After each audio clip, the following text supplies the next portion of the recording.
It is 7:03 p.m. I'm going to call this select board meeting for Monday, April 17th, 2017 to order, and would entertain a motion for a temporary chair. Come on in, guys. Let's see. Okay, I'll move to make Joel chair, temporary chair. Second. It's only because he's sitting close. Do I have to sit there? No, you can stay where you are, because he'll be along. Okay. Call the meeting, you've called it to order. Yep. Visitors appointments, interviews for committee appointments. I want to get the list out here.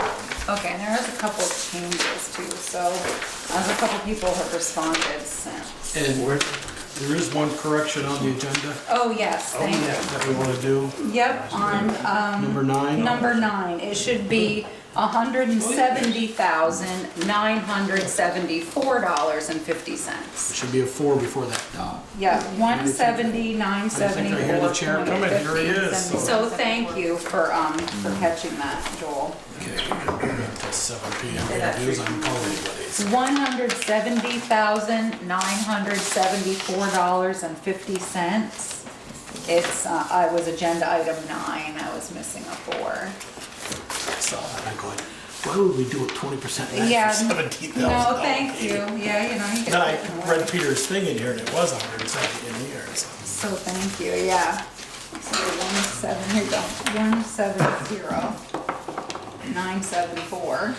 170,974.50. So sorry, we already called it. But there are a couple changes on your interviews sheet. Have you already started? Yeah, sorry. That's Called okay. Order made Joel the temporary Yeah, chair. we called the meeting to order, that That was about it. Starting with That was the fine, you're change. lucky. If my And wife hadn't Christine- called me, Yeah. thanks to her, I'm here. If she Yeah. hadn't called me and told me I had a meeting, I'd still be working. Well, that's what Peter thought. You've been keeping an eye on me. Binoculars. No, I haven't got those out yet. Yeah. So I don't, Okay, so what changes do we have to, Yeah. under the planning commission, Chris Purley, he wants to continue. Under zoning board of adjustment, Carol Klaus, Eric is saying appoint her.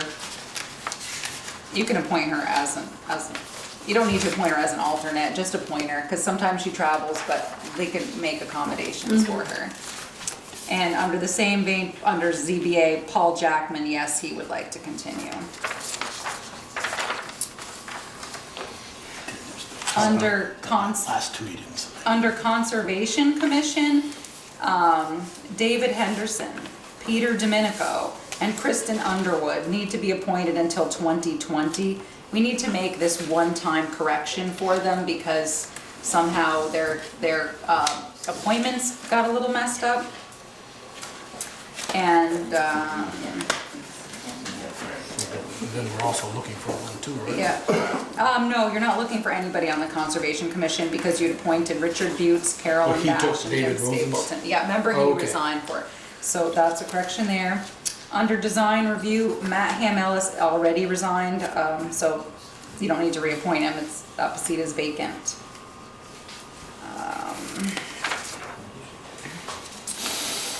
On page 2, the last one, Addison County Regional Planning, Chris Lathrop was taken off last year, so he still doesn't wish to continue. He's a no. And that's it, those are the changes, so. Just kind of got some last minute feedback, so thank you for that. We've already had it. Okay.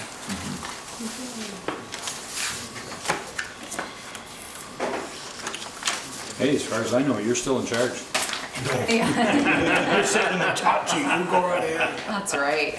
So Alright. you have, So we so have you have, interviews. yes, you have James Weeding, Ian Albinson, Fred Baser, Ted Desmond, and I don't know who the gentleman is to Jane. And what's your name? I'm sorry. Ryan Lewis. Ryan Lewis, okay. thanks. So where do we want to start? I will tell you that Jim was here first. Come on up, Jim. Okay, so you want. He's on the Design Review Commission. So I'm assuming he wants to continue because he's You here. wanna come back?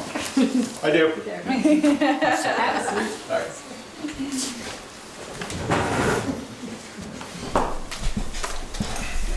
So you want back in? I do, thank People you. are beating down the doors to take your spot. It's a tense group, but I think I can hold it up. It's nice, so the Design Review Commission does everything, it goes before the ZBA, the PC down in the district, and so you've been working with scouts lately, or will be, so that's great. Howden Hall, Holly Eagle Hall. projects, yeah. That's really nice. We do put out a lot of them in this area, don't we? Yeah, we do. It's really nice. It's helpful with, of course, Connie LaRose, because she'll call and say, hey, you got any projects to be done or worked on? And so, which, is great. We've had Where's Prayer Rock repainted, some work done at Memorial Park, and Doing the ballot. doing the Bella Howden Hall, working on a kiosk, and so we've had some great stuff done. Yeah. So it's really nice. How often do you guys meet? Only when needed, or do you actually? As needed. Whenever anybody submits something, it has to go in front of you. Correct. Any questions of the board? None at all. Any questions from the board? Well, I hate to say it, but you're probably gonna get reassigned. Thank you, and have a good night. Thank you. Thanks for coming in. We appreciate it, Jim. Yeah, very nice. Appreciate your service. And who was next? Ted Desmond, I think was your name. Come on. So Ted is on the zoning board of adjustment. Enjoying that? Yeah, I wish we had more business. Yeah, lately, you're right, yeah. Especially with some changes in the bylaws, the zoning bylaws, right? Yeah, we have. Careful what you wish for. Yeah. More business means more controversy. But you know what, more permits are a good thing too, for town. It means the grand list is growing, which is Pete Coffey's thing, and it's always nice to get zoning revenues. But it seems like you have a pretty good group there. Yeah, I think it's a great group, so I like the fact that it's really nonpartisan. People, if they have any politics, they leave it out of the room. It's nice. That wasn't my experience with this. I spent 12 years on it. Really? Yes. Yeah. Well, I've been on for, I think, about 4 years now or so, 4.5 maybe. Good. Good, thank you. You keep coming back, so it can't get too bad. Well, Is that constant thing? it's fine. The group's been stable. Yeah, that's nice. It's helpful when you're reviewing permits, kind of going back and, what has been similar in the neighborhood or something, so. And the town's really lucky to have Mike running it. To have, Kevin Brown. Yeah, he does a nice job, doesn't he? Yeah, so, he's very skilled. Yeah, Yep. he is, He has a lot of background knowledge. absolutely. I think you guys work real well with the design review. They look at it first, and then it goes to you guys. I know you, like on the park thing, on the playground and stuff. So I think it works well. Questions of us? No? Questions? Complaints, you want to ask him if he's got complaints? I could. Comments, yeah. Comments, Questions, concerns. comments, concerns, yeah. Red pay stays the same. Big pace. Any questions of Ted? Okay. Thank you for coming in. Appreciate it. It's pretty informal. It's just a matter of us putting a face with a name a lot of times Yeah. and making sure you're still interested and nothing's really going wrong, so. We appreciate you coming in. Very well. Thank you. Thank you, folks. Now, I don't know who was here first, Ian or Fred was. Fred, or Brian, or go Fred. Fred, you Come on come up, on. Fred. Come on up, Fred. Fred So, is where? revolving loan fund. Yeah. He's at the top of page 2. He wants to do it again. Yes, continue.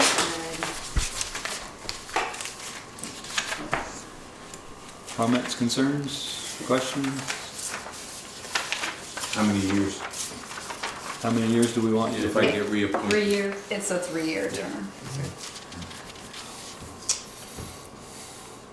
No, I think it's going well, How long have you been on the committee? almost since the beginning. I thought you so. were. Yeah. You I and thought so. Charlie Pazecki, pretty much, set the thing I up. don't even remember the first folks, it's a Yeah. blur. But I was on the select board when we got the money for it, which was the residual from the downtown restoration, Yeah.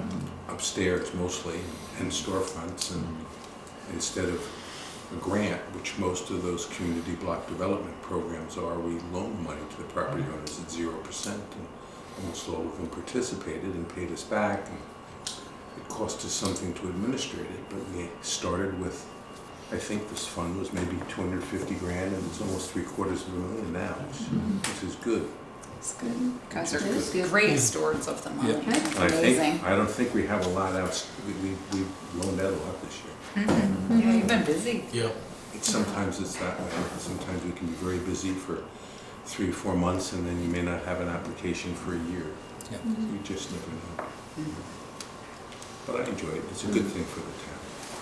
It's a good thing. Do you have any questions of me? Because ultimately, all we're doing is your work. You guys. Well, somebody's got to do it. Well, that was the point. I think, your agenda's pretty full, and these things do take time. But you always make the decisions. We don't make the decisions, we just make a recommendation.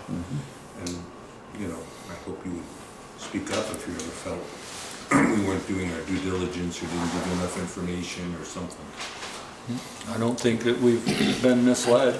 No. I mean, and you're very good about being thorough about what's asked of the The good board members. applicants. They're good board members. We've always had good board members. Is anyone else, or am I the only one up? You're the only one this year. Helps You and- keep- you and Ted, but Ted helps doesn't you have a keep choice. continuity. That's right, you guys get to a point that it wouldn't be bad if each of you took turns, or it's not. It's a Kinda. good idea. It wouldn't, Bad but thing. it's Ted's turn. Still, apparently. You asked about, Ted's the money man. Fred, you asked about, it's 3 years, right? Then it balloons in 3 years to go another 3 years. There'll be a time. Yeah. And so I hope we can have board members that'll be easy to step into. It's nice to have a history. Absolutely. I think especially on that board, it's great because you guys just remember what you've done before and, The purpose so of it, I mean, nice. we can get caught up in being like a bank, and we're not really like a bank. We're supposed to take risks. That's the point of this. It's not otherwise they can get it from the bank. Yeah.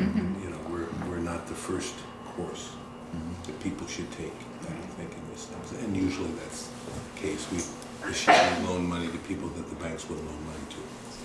And I'm keeping my fingers crossed, but I'm cautiously optimistic. Yeah, Cookies, wood, done and great so far. t-shirts. That's right. Good combination, right? But As long as you don't get splinters in your cookies, you're all set. And I'll take advantage of being in front of you to ask, is there anything with a different hat that I have on that's important for me to know? We did something for firemen and police recently, House Bill 197, presumption of workers' comp for Mental post- illness Yeah, for or post- mental injury. post- I guess it's- Yes. PTSD. Yes, Yeah, and after other 197. things which I know the fire departments and rescue squads and police felt strongly about. And there are things like that that come up to us, and I certainly would want to hear from you all if it's important. You did. Or You don't, did. or you don't like something, Yeah. I did refer Tanya Lawyer to you today. Tanya's in the back row about just about discharging firearms and some concerns that she has, not just about the town ordinance, which will be on the agenda, but just about state law or lack thereof. And I think that Tanya's a 30-year police veteran, and this is one of the gentlemen I spoke of. This is Fred Right. Baser. I've met you. So I think she might be maybe sending you an email or something. That's fine. Fred. So I had certainly told her to get in touch with you. That's fine. Dave. We give your name out. I know you. The one way I like it best is to perform wedding ceremonies. There you go. That's the fun. There you go. Yeah.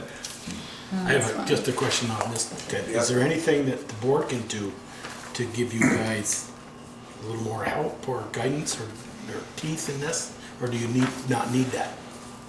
You know, for the revolving loan, you know? Well- I see it in front of me here, the borrowers and loan information. Well, no, I mean, as I said before, we're doing your work, and we're the ones that have to do the due diligence, we're the ones that come up with the terms, we're ones that have discouraged people sometime, or suggested they go back and get more information, and that's happened, and most of the time they come back with it, which is helpful.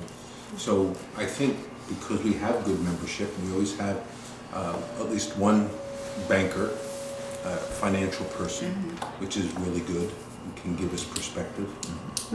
It works. The one question I guess I would ask you is, do you guys have a checklist?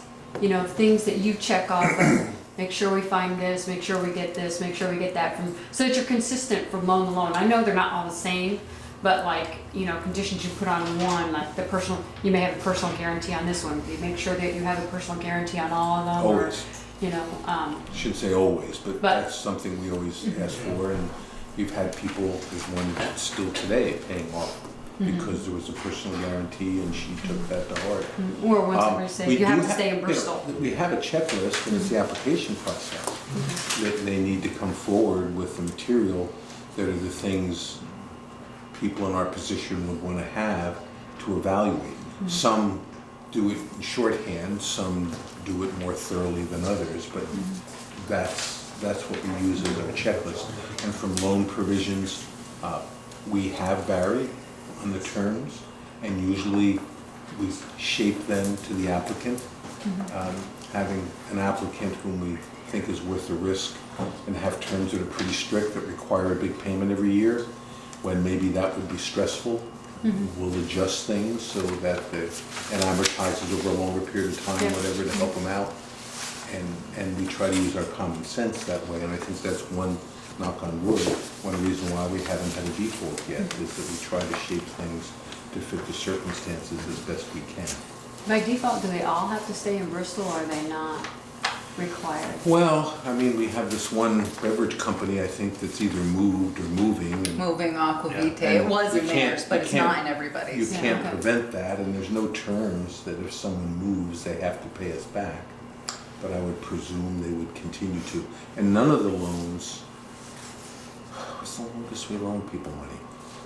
I think it's 5 years, but we can do a 10-year amortization and it balloons in 5 Loans and years. pocket? So we don't go way out. Yeah. And we haven't had too many people like that, that have, for business purposes, chosen to move out of town. And you can't, what are you gonna do?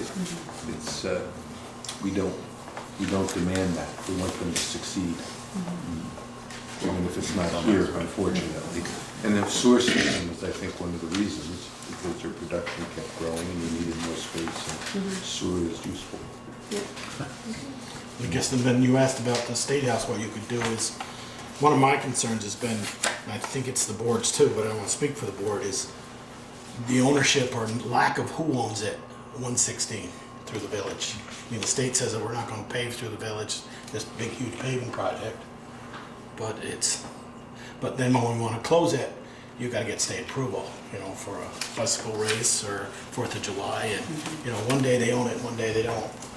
For expenses, they don't want to own it for using it. I know exactly who to go to for that. I know the chair of the Transportation Committee well. I just have to remember. I've never asked the question, never really thought about it. Quite frankly, They pave from, I always assumed we take responsibility. They are paving the village. They're just not doing it in this round because we knew we were doing this big project, so obviously we're trying to get it before paving, but they will pave the village. They will I pave the thought main last time they thoroughfare. told us they were picking the paver up. No. They are doing that now, they're picking it up because they know we're gonna have the whole place torn up, so they are gonna skip us now, but they will pave us. But the issue still exists, that you're right, at the same time, we need to have work done, and when we do go have some drop inlets done and that, they're like, oh no, that's on you.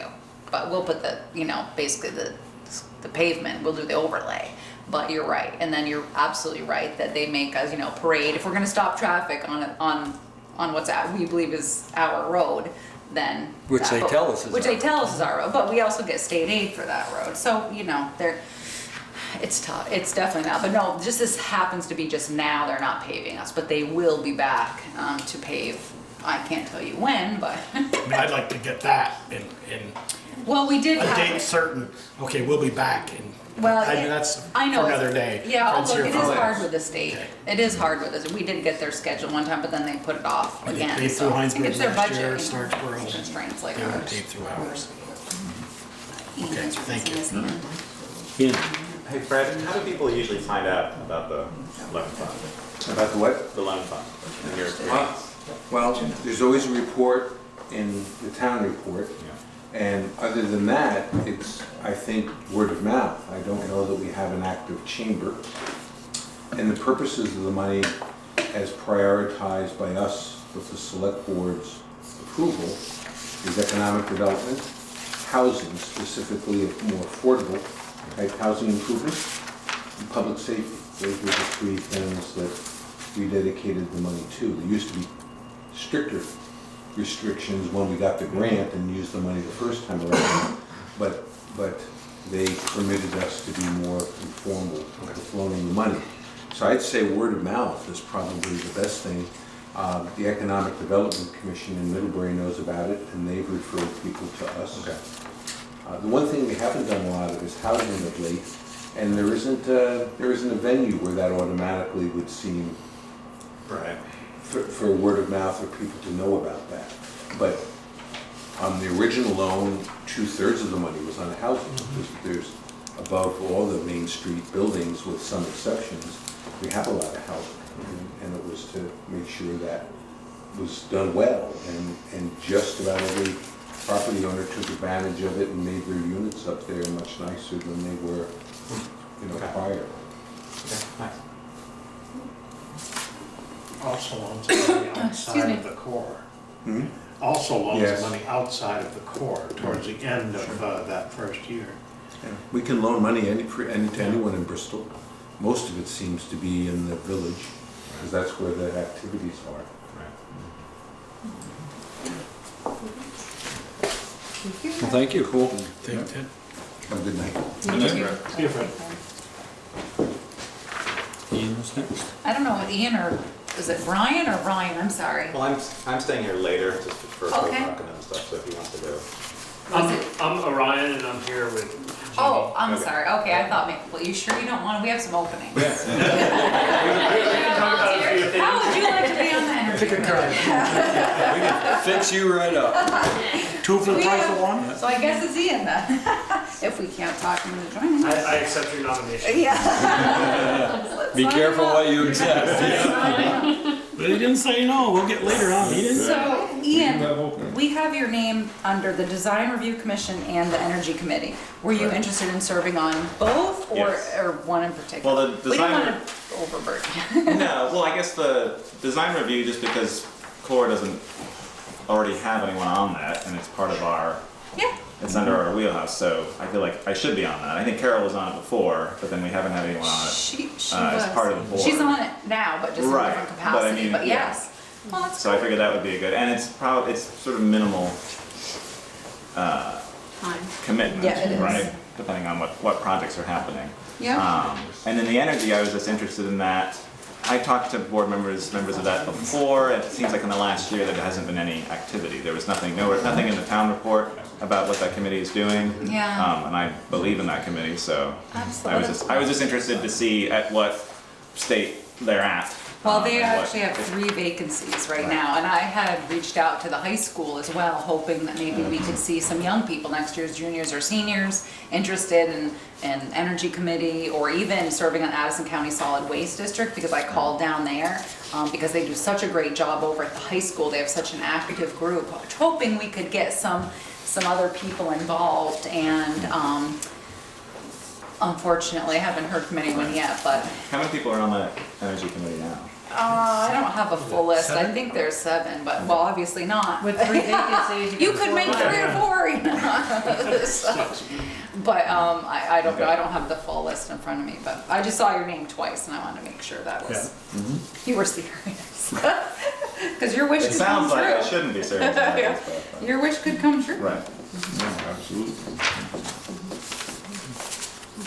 Questions? Yeah, I guess the serving term. They're both for each- 2-year. And then I guess involvement, I know with design reviews, I would think fairly Just what minimal in needed. terms of, right. And then, Year or 3? And then she says 2. Some are, these I think are 2. Well, it They're says both like 20. 2-year. Oh, they're 2-year terms, but the I'm sorry, term but she's- renewal date is but she's saying 2020. 2020, huh? Yeah, You're that's right, what they've been design review, I'll have to ask Pam, so I can. that's how I feel at the end of 2 years. Yeah, that's right, exactly. And Energy Committee, last I knew, they met once a month. Okay. But I'm not sure if they have recently because of the, maybe some waning membership. But once we give your name to, I believe it's Brendan Gallivan as the chair, and you can find out. And probably some new blood, it's always good to, help Right, them. I know they were interested in they were exploring a solar project a couple of years ago. They were, yeah, when Bob But, Donis was yeah. on, they were, I I don't talked to know, him a they few didn't- times. Yeah, and that's who I'd spoken to, and we'd talked to him through core meetings about that. But Is then, this the one on top of the school? well, there was a school, but they were also Yeah. looking at other areas. But yeah, it was just at the very beginnings. I That's was what I'm on looking about. tentative term. Oh, okay. That's when we were doing the top of the school. Yeah, so they Yeah, were- they've done a lot of good things. They did all the street lights. Yeah, LED street lights. Well, didn't they have the fuel program too? Weren't they in charge of the fuel They program? did try They did some wood and Yeah, well, that's Something storing like Yeah, wood but then for they 4 did, people. they yeah. did, they signed an Assistance. agreement with the Federated Church. Federated Church. Church, Yeah, right. they did. I was gonna say, I thought they did. And the whole wood bank showers and didn't their do- other- Yeah. And Very they, much, they but- looked into that water, the old pump station, Yeah. the Yeah. old waterworks. And they did, yeah. So that was all when I was on. What does the select board specifically want them to do? I mean, are they tasked with a particular mission with regard to certain types of fuel or certain types of energy saving, or is it No, just? not currently. I mean, my Okay. guess right now, what they would be looking at isn't it the state's initiative to have all communities to be so much, I can't remember the percentage off the top of my head. Renewable energies. Green by a Right. certain year, so. I Okay. know we had spoken at length about the landfill as a possible solar site, but Right. due to the, 3 That's to like a 4 5-year, year yeah. settling, and, Yeah. that was kind of a proposition. And I know John Moyer had been interested for a while, and I think he might have been in contact with Bob Donis for a while, and they had an idea about a solar project, but I don't know what what ended up coming of it, because I didn't hear any more, so. Right. Didn't one of the projects come to completion yes, with the, up the Livingston's farm? Above Did the energy committee? I'm not Because there's a big sure. solar field in there now, and I thought they had something to do with that. I don't know, they might have, they certainly might have, I don't know. Okay. Okay. any other questions of Ian? Okay. Have fun. Thanks, Ian. Is that it for interviews, or do we have anybody else here? That's it. Nope, not Jim. I think police advisory's all set, so Yeah. I don't think they were on here. They are on there. They're on here, Are they on but, yeah, but nobody, but not. Oh, well, I guess he is here. I bet I thought you spoke to him from last time. Who's that? Jim Quaglino. Yeah, Yeah, he said. Yeah, we said yes. Yeah. and I got a yes out of Janet and Larry at the last police advisory meeting. I asked them, Oh, okay, good. did they want to respond? All right. And they said yes. And I think, yeah, and Jim said the same thing, so. Here again, I'll ask the question, it says 2-year term, but then it says March of 2020. I would say just make them 3 years and assume that Pam made a typo. Okay, because the next one up, equipment committee is correct. Yeah, so that's my guess. So Yeah. I was just Yeah, there's a changing 2 years, so- police advisory and design review and energy. I think we were 3-year anyways, but, so my guess is just a typo.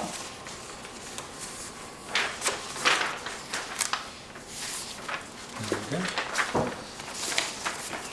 You all good with that, Jim? So we want to move on Yeah, I and think- do these appointments later? Yeah, I They're will. down below. Yeah, so that way you don't, yeah, I have you, it's number 10 on your agenda, let's do it later. Okay. All right, and we have, Ginny Ginny. Kowski, resident of Or- East Street. okay, ordinance prohibiting the discharge of firearms within the village limits. Hi, Ginny. Anybody else want to join us? She has, so Ginny was, I put the email in your packet and, I have copies in. yeah, and then coincidentally, Ginny, Tanya, a lawyer, had a similar issue at Broadview Estates. So she's perhaps interested in broadening this from a village to parts of the town. Do you need another chair? You got one? Ryan, come on up here. I'll be the back bencher close enough. He's got your back. And we also have Linda Knudsen over here. I love that. So I missed anything? And of course, you know, Yeah. So Ginny is, you all, I assume know at this point that there is no ordinance against discharging a firearm in the village. And what is very interesting is I have to say, is via email and in person, you two had both a similar response. You're like, what? And I think that probably 90% of the people who live in town don't realize that there's not an ordinance against discharging the firearm, certainly within the village. And I couldn't answer now, and I'm not sure, maybe Peeker can, why, I don't know why. It's never, You know, in 11 years, I've never seen it come really up to the board as a big push. no, it's never, there has never been, to my knowledge, there's never been any call for a gun ordinance. I don't- And there isn't one. so. Yeah, so I don't remember that, I don't remember it ever coming up either, so. well, I paced out the distance between my kitchen windows and where I found these people in my yard. And it was 99 paces, and I paced about 2.5 feet. So it was about 225 feet away from my house. And looking down the hill, it's maybe 50 feet, if that, to the road. And up the hill to the trail is, I don't know, maybe about 300 feet, something like that. So it's in close proximity, not only to my house, but to passers-by on the road, as well as people hiking on the trail. Makes me terribly uncomfortable. So I asked the people that I knew who lived in Bristol what they thought about it. And you can tell from the responses that 2 people were not completely in favor of it, although Rick James, the one who has a vendetta against red squirrels. Yeah, that was funny. I saw that. I saw him today and I told him, you know, about the meeting, and he said, no, can't come. And I said, well, do you want me to say anything? And he said, I'm not against it. He said, I just want to keep on killing my red squirrels. So. Yeah. You know, and Tanya, maybe give them a short version Sure. about your thoughts on it, perhaps. Because she lives in Broadview Estates. I live in we should say. Broadview Estates, which is if you're not familiar, is a small residential development, and I was returning home yesterday, and as I pulled in and I was on the road, I could hear the gunfire, and when I looked, I could see people at a residence on their back deck, and long story short, it was determined through my investigation that there was a witness who saw them actually shooting on the back porch, and they were pointing the gun down towards the dirt, but in the direction of the truck I was in, the road, and a house directly across the road. And Broadview is a pretty small development in the sense that, you know, I don't think any one of the houses really are more than, I don't even think there's 100 yards between most of the houses there. Peeker knows the development, but I was astounded when state police said they couldn't do anything because there was no ordinance. And based on the people that I talked to, there had been alcohol involved at the residence during the day. I'm not saying that the person shooting the gun had been drinking, I don't know that, but you know, it's a small development where people walk the road on a regular basis, walking their carriages, kids riding their bikes, people walking their dogs. It's, you know, kind of one road in, around the circle, and the same road back out. So, you know, if you're driving by in a car and somebody is out there shooting a gun, and I'm fairly certain it was a handgun. I mean, I have 30 years in firearms, so I'm pretty sure it was a handgun and not a rifle. I personally did not see the weapon, but another individual did. And I just, I come from working in South Burlington, we have a city ordinance, and I've researched, and when I spoke with Teresa, and she said that you had a similar kind of issue. You know, I own guns, I'm a hunter, I'm all in favor of people being able to have their guns and to shoot, but I want them to shoot safely.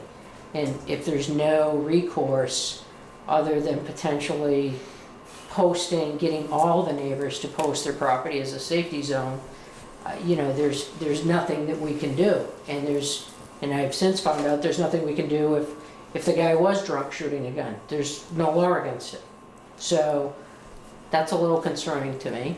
And I know I have a copy of Shelburne's ordinance because Teresa and I discussed, you know, can you kind of pocket certain areas like a small development or whatever, and they have kind of, that's my interpretation, have kind of done that, but they've also kind of said that if, you know, if you're within X amount of feet of a dwelling or domicile that you can't shoot, which I just think is common sense, but clearly didn't happen in this case. So, and I'm not opposed to potentially posting it as a safety zone, but I just find it, and I've always found this, that it's, you know, it's a crime if you drive down the road with a loaded rifle in your vehicle, but you're gonna let this guy shoot on his back deck. So that's my concern. Yeah, in my case, it definitely was a handgun. I don't know guns, I don't have guns, but it was about yay big and it had a silver barrel and a black handle. I initially thought it was probably someone shooting, you know, a rifle or a shotgun or something like that. So I was quite surprised when I saw the handgun. And I mean, he was teaching his mom how to shoot. My question is, who is this guy? And does he have any kind of authority or knowledge to teach somebody else how to shoot? I mean, if you're doing that so closely to other people's houses, he was probably 30 feet behind the Orvis house. So if you're going to do that kind of thing, you should do it in an area that's safe for everybody, I think. And I've talked to other people and they said that they go to the gravel pit to do target shooting if they need to target shoot in town. And I do hear shooting in the back, across, like on South Street. I'm told that there is a flat piece of land where people do target shooting back there. Maybe on the Lathrops? Yeah, possibly. Possibly the Lathrops land they own in Valley, could be. I understand there's a flat piece of land there and someone sets up targets from time to time. It doesn't happen a lot, but on weekends sometimes you can hear hours of shooting back there. Yeah. So I too am not against guns, I'm not against hunting. I just would rather feel safe in my yard and my house. And I don't know, Chief Gibbs, do you have any experience with people shooting guns in the village? Oh yeah, we had a kid in an attic on Pleasant Street shooting at a target on the front wall of his house and then spraying the whole neighborhood.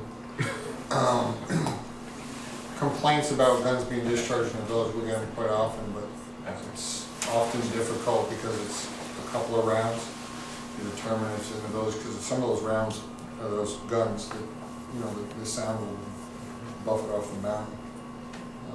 And I kind of giggled when I read your memo because people do shoot in the pit down below my name, but that's a violation of federal law. I was gonna say, they're all not just free reign, you can't just show up. Yeah. You gotta get permission and you don't Well, no, always it's a get violation of permission. federal law because the guns is 1,000 yards around a school.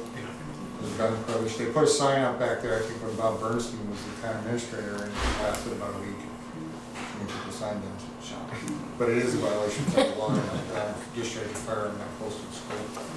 But there are places in town where a person can discharge a firearm safely.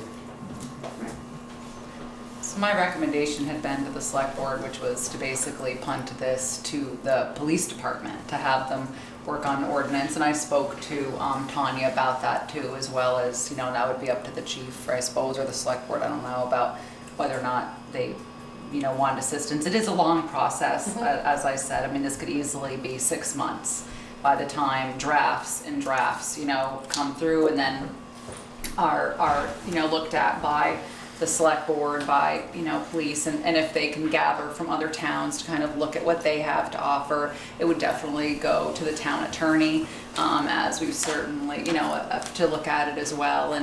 And certainly speaking as a resident of Bristol and not the town administrator, I actually think that Tanya's idea of perhaps pockets, I think that if the select board was to try to do a town-wide thing, it could be difficult. There's a lot of hunting, and if I'm correct in what you said today, Tanya, did you say that the statutes, that a bow and arrow is considered a firearm per statute? In South Burlington. Oh, okay, I thought that was... Our ordinance. Okay. Includes, Yeah, and obviously a lot of people, hunt in Bristol, so I think, so that was certainly my opinion as a Right. resident, certainly as a gun owner, as someone who hunts and has family that hunts, and in order for you to make sure that an ordinance got passed, you obviously want something that you could bring people together, so I certainly liked your idea today.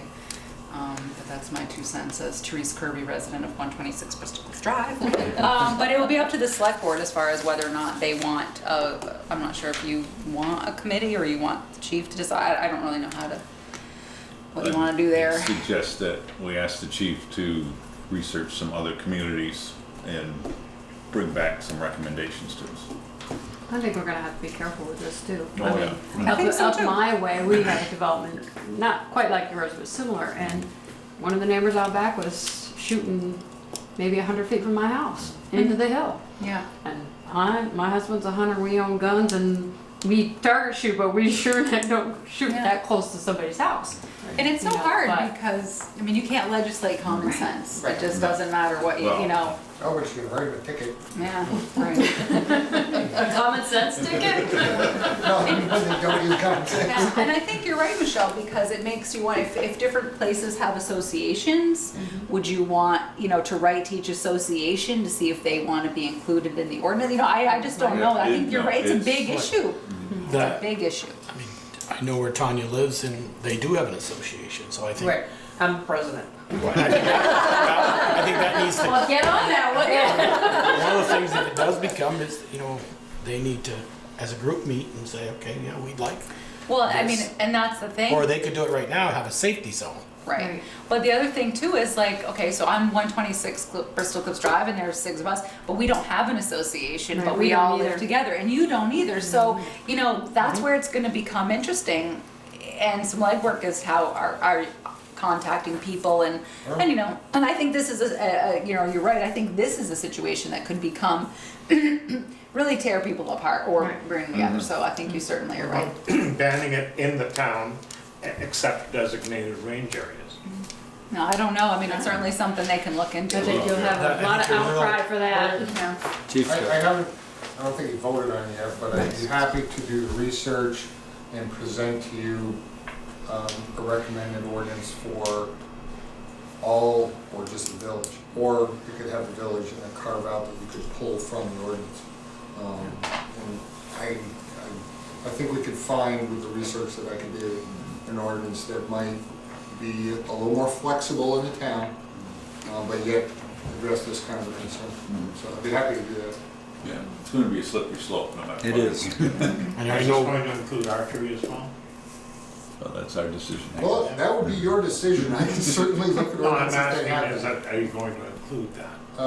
In your I guess it would really depend on what I see, because I will probably reach out to the chiefs of some of the other communities that may have them and see what they've got.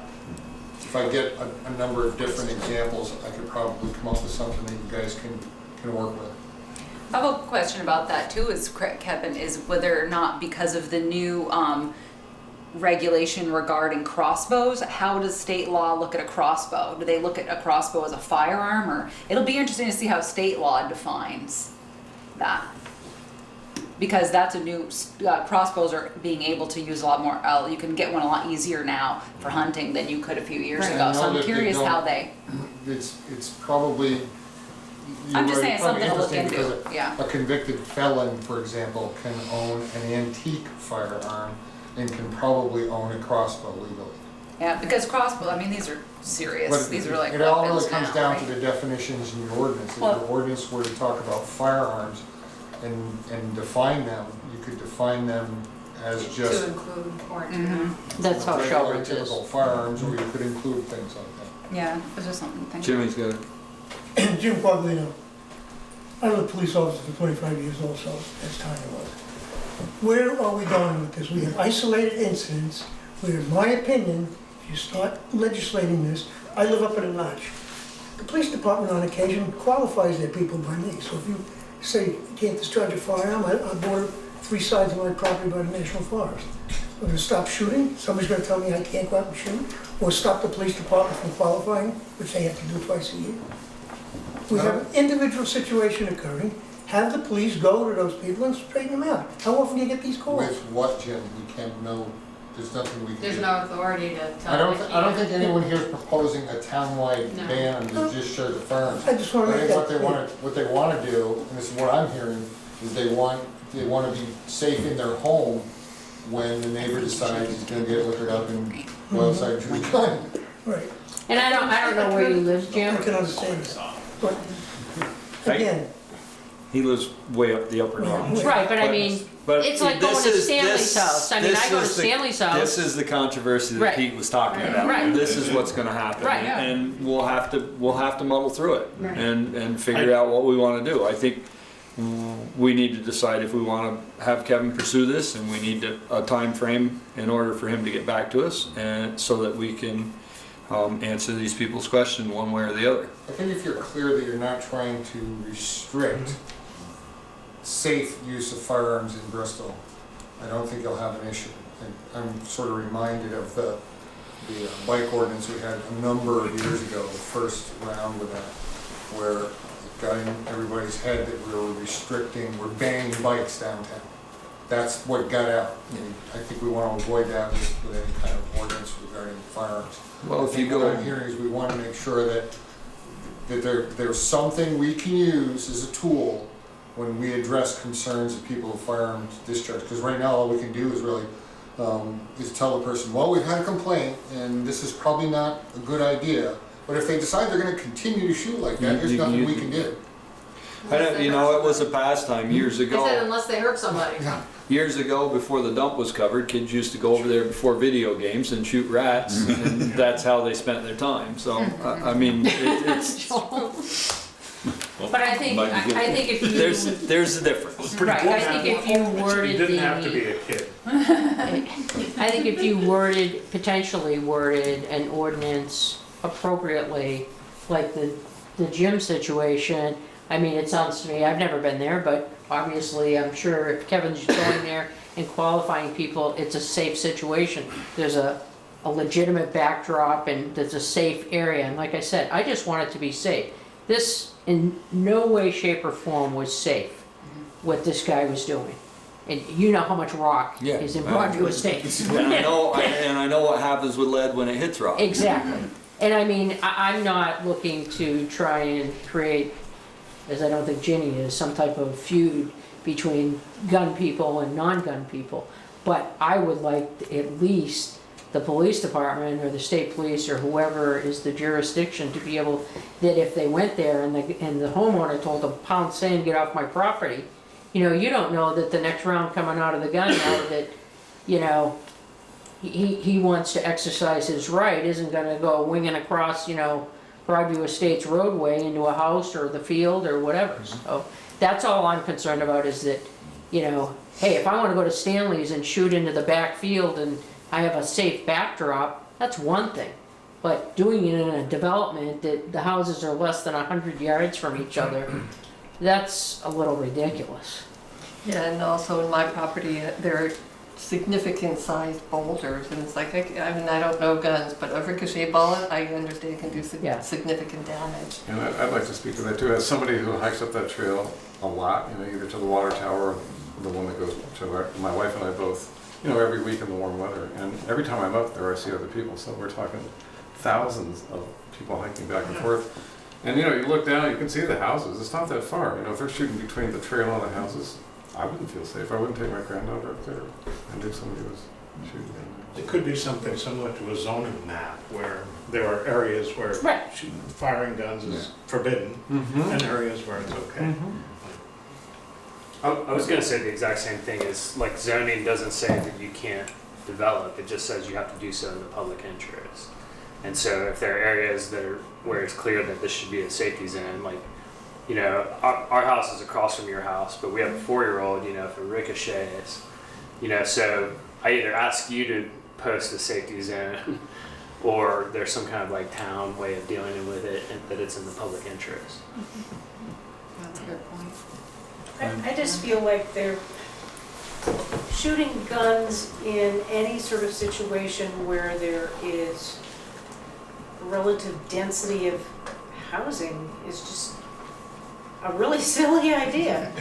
I mean, there are a lot of places where people can go and shoot safely, and I mean, I own a gun. I would never shoot it off, even in my own backyard, pointing out toward the hill. You know, it's just, that's just not safe. You don't know what you're gonna hit. Yeah, and I know a lot of this is common sense, but I mean, aren't most laws really just common sense? My Uncle Gerald always says the only problem with common sense is it's not very common. There's a lot of truth to that statement. So you're clear on the direction that. Bristol. Do you need a deadline? We need a deadline. We need a deadline for the people here, and we need it because I don't want it to. Oh, how long is this gonna take, Kevin?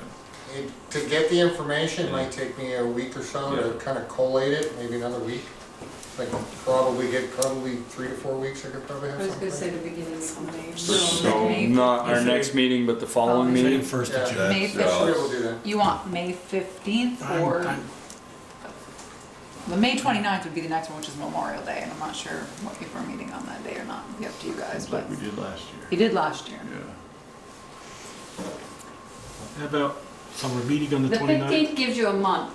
I can do that. No. And it's not like it has to be finished, you can just Yeah. give them some Kevin, you've got ideas. other It's an stuff. update. That's Kevin, I don't want to speak for you, but you've got other stuff on your plate that you're bringing Yeah, I to know. the board I know, too. that's why. And you got a department to run. I'd rather take our time and give a couple more weeks.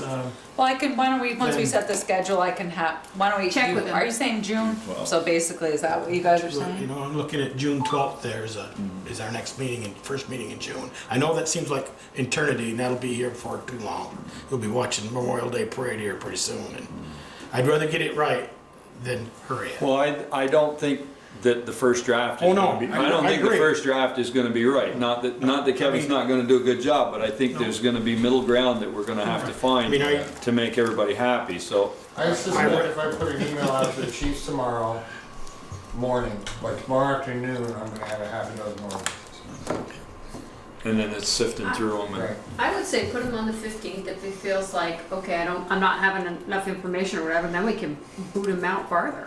Yeah, the other thing is too, he could provide you with some draft ordinances that he likes, and you could pick and choose what you like about it, so he could collate them, and it's really some, I mean, you know. some of the towns that are coming to my mind are, you know, I've read in the paper in the last 2 or 3 years is Williston had a big thing about this in certain sections. Richmond did, you know, they're. Well, and you know Shelburne and South Shelburne's- Burlington, it'd be you know, nice to see. bring them in and It'd be nice to we see can if you see could find those. towns that are similar size as well, I don't know. Well, Essex had a homicide there, well, not a homicide, but, I mean, the guy was shooting in his backyard and the bullet went into a house and Exactly. killed one a in person, Bridgeport. so. What? I'm sure they don't have. Almost a mile. ones, but for Jen's might, Yeah, it's a small yeah. area. mhm. So, we're looking for something from Kevin by the 15th, Right. Yes. and then, We'll go from Which there. we'll go from there Which one? of May. May. Okay. Does that work? I'll let you know, well in advance. Okay.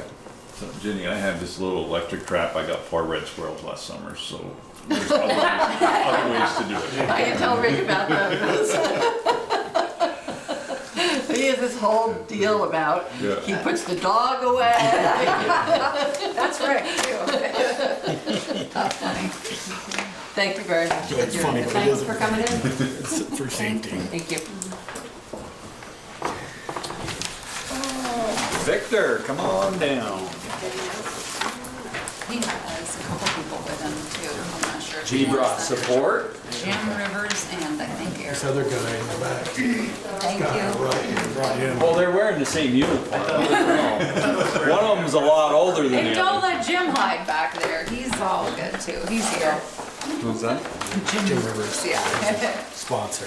Well, why don't you Deb, slide come on right up in? because they'll probably have questions for you. Maybe they're supposed to make him do it on his own. I don't know. Victor just introduced Deb. I know her, but the rest of them don't. So Deb is the owner Yeah. of Vermont Displays, that's based out of Moncton. So my proposal to the select board is to install a Dactonics electronic messaging board. Do you have more copies? I'm sorry, because I can run and get more. We got them. I go. You get Well, they were in a mailbox. in the mailbox. Go look at your mailbox. I gave everyone one. Where is there? I know the drawing. Just sign mine here.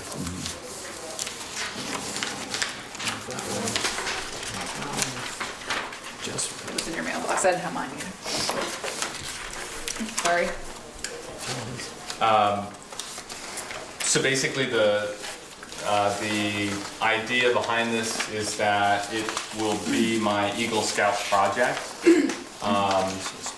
In the description that I gave you all, it has like a little excerpt of one of the requirements to become an Eagle Scout, and that requirement is to come up with a project that's not benefiting the Boy Scouts, but benefiting someone, another organization or town, community or something like that. And so I saw this as the best way to do that, to get back to my hometown, Bristol. I got with Jim Rivers, which is here today, Deb, Eric, and they've all been coaching me through and advising me and giving me good advice on how to present this and start out with it. The drawing that you see was done by Reed Prescott, and it basically shows the placement of the board, and it's not just going to be a messaging board placed outside Holly Hall. It'll have a kiosk, if you will, or housing unit that best represents the building that it's in front of, Holly Hall. We took into consideration the different kinds of structural design that Holly Hall has, and Reed did a great job incorporating that into the design drawing. On yours, it has my sort of notes as far as like placement of it and all that. But basically the board itself would be a single-faced 2 feet 7 inches by 5 feet 6 inches, either an amber display or full color display. It would be capable of having 5 lines, or and on each line 20 characters.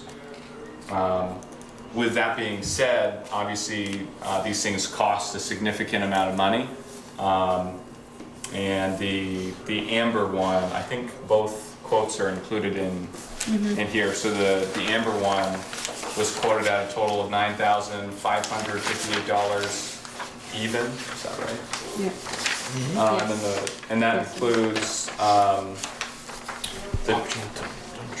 that includes the board itself, which comes with a 5-year warranty. Venus training, which is like a software that you use to program the board, so how to use it.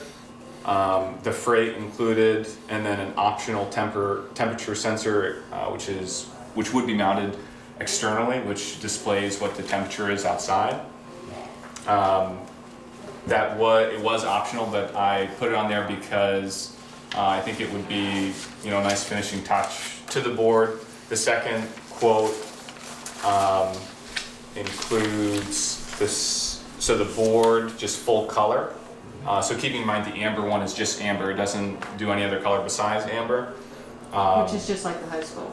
Yes, exactly. Theirs is double face, and this would just be single face. It has 180 degrees, 160 degrees of a view angle, is that right? And the color one, same single face is full color, and the only difference of it is full color. It still includes the training, the freight, and the external temperature sensor, and that total comes out to $11,303 even. In the intro on the beginning page, sort of explains how the town could benefit from a messaging board like this. And one of the main reasons that I wanted to take on this project is last summer in 2016, I attended Boise State and I learned about how local town and state government works and the different offices and what they do, and how people can stay informed and get involved with that. And I saw this as a good way for the town to be, and when I say this, I don't mean the town isn't transparent. I just see it as a way to improve transparency. And I understand that we do this currently through a manual display board that someone goes out and puts in characters and letters, and they put it out on the line, similar to where the location of this proposed board would be. What'd you say? Characters go out and put in letters? Characters go out. That's a sandwich board, right? Yeah. I saw. Yeah, which is, I don't think we use it anymore because the weather killed it. So now a lot of times we get posters and put them up, and yeah, What was that for? wasn't. For rabies Well, clinic and taxes due. I will tell you that Victor's not far off because we use packing tape to like tape the letters in place because the sign is so bad now. So he's totally right. Included in that intro, it sort of explained how there can be a lot of difficulties included in the manual one. That being having to change it during inclement weather. And I didn't know that we were using packing tape for posters to do that. But this creates and takes away a lot of, or not creates, but it takes away a lot of hardships from whoever is doing that. Basically, looking at the display here, from my understanding, there's a conduit that's built underground.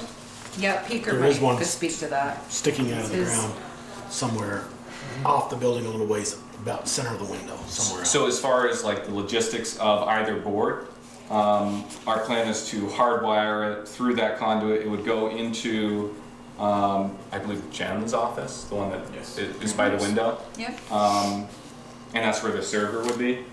Is that right? Or we're plugging into the town server? That's where you connect to the town server. Okay. And basically, it creates a lot, it's very easy to program it, so putting on different messages and things like that. And these pamphlets that Deb provided me just shows like what different organizations and schools specifically use theirs for. And we can program the town's one specifically through either a computer connected to the internet or a smartphone connected to the internet. That being said, that can raise like a security issue if someone hacks into it or something like that. But from my understanding, it's very secure because it, specifically with our town's one, the town administrator in this case would have the main administrative login and username, and that individual will be able to give other individuals, if the select board in the town wants them to have a particular login. So this board can not only be utilized by the town to display things like tax day, dog tag zoo, and everything else that the town wants to display, but let's say the police chief or the fire chief wants to display a message saying, when you change your clocks, check the batteries in your smoke detector, things like that. We looked at and we took into consideration safety hazards that the board that there's a possibility of. So I raised the question, what if a child walked up to the board and touched it, like are they getting electrocuted or anything like that? And from my understanding, that won't happen. It's grounded. And I also asked about vandalism. So what if someone decided to vandalize it?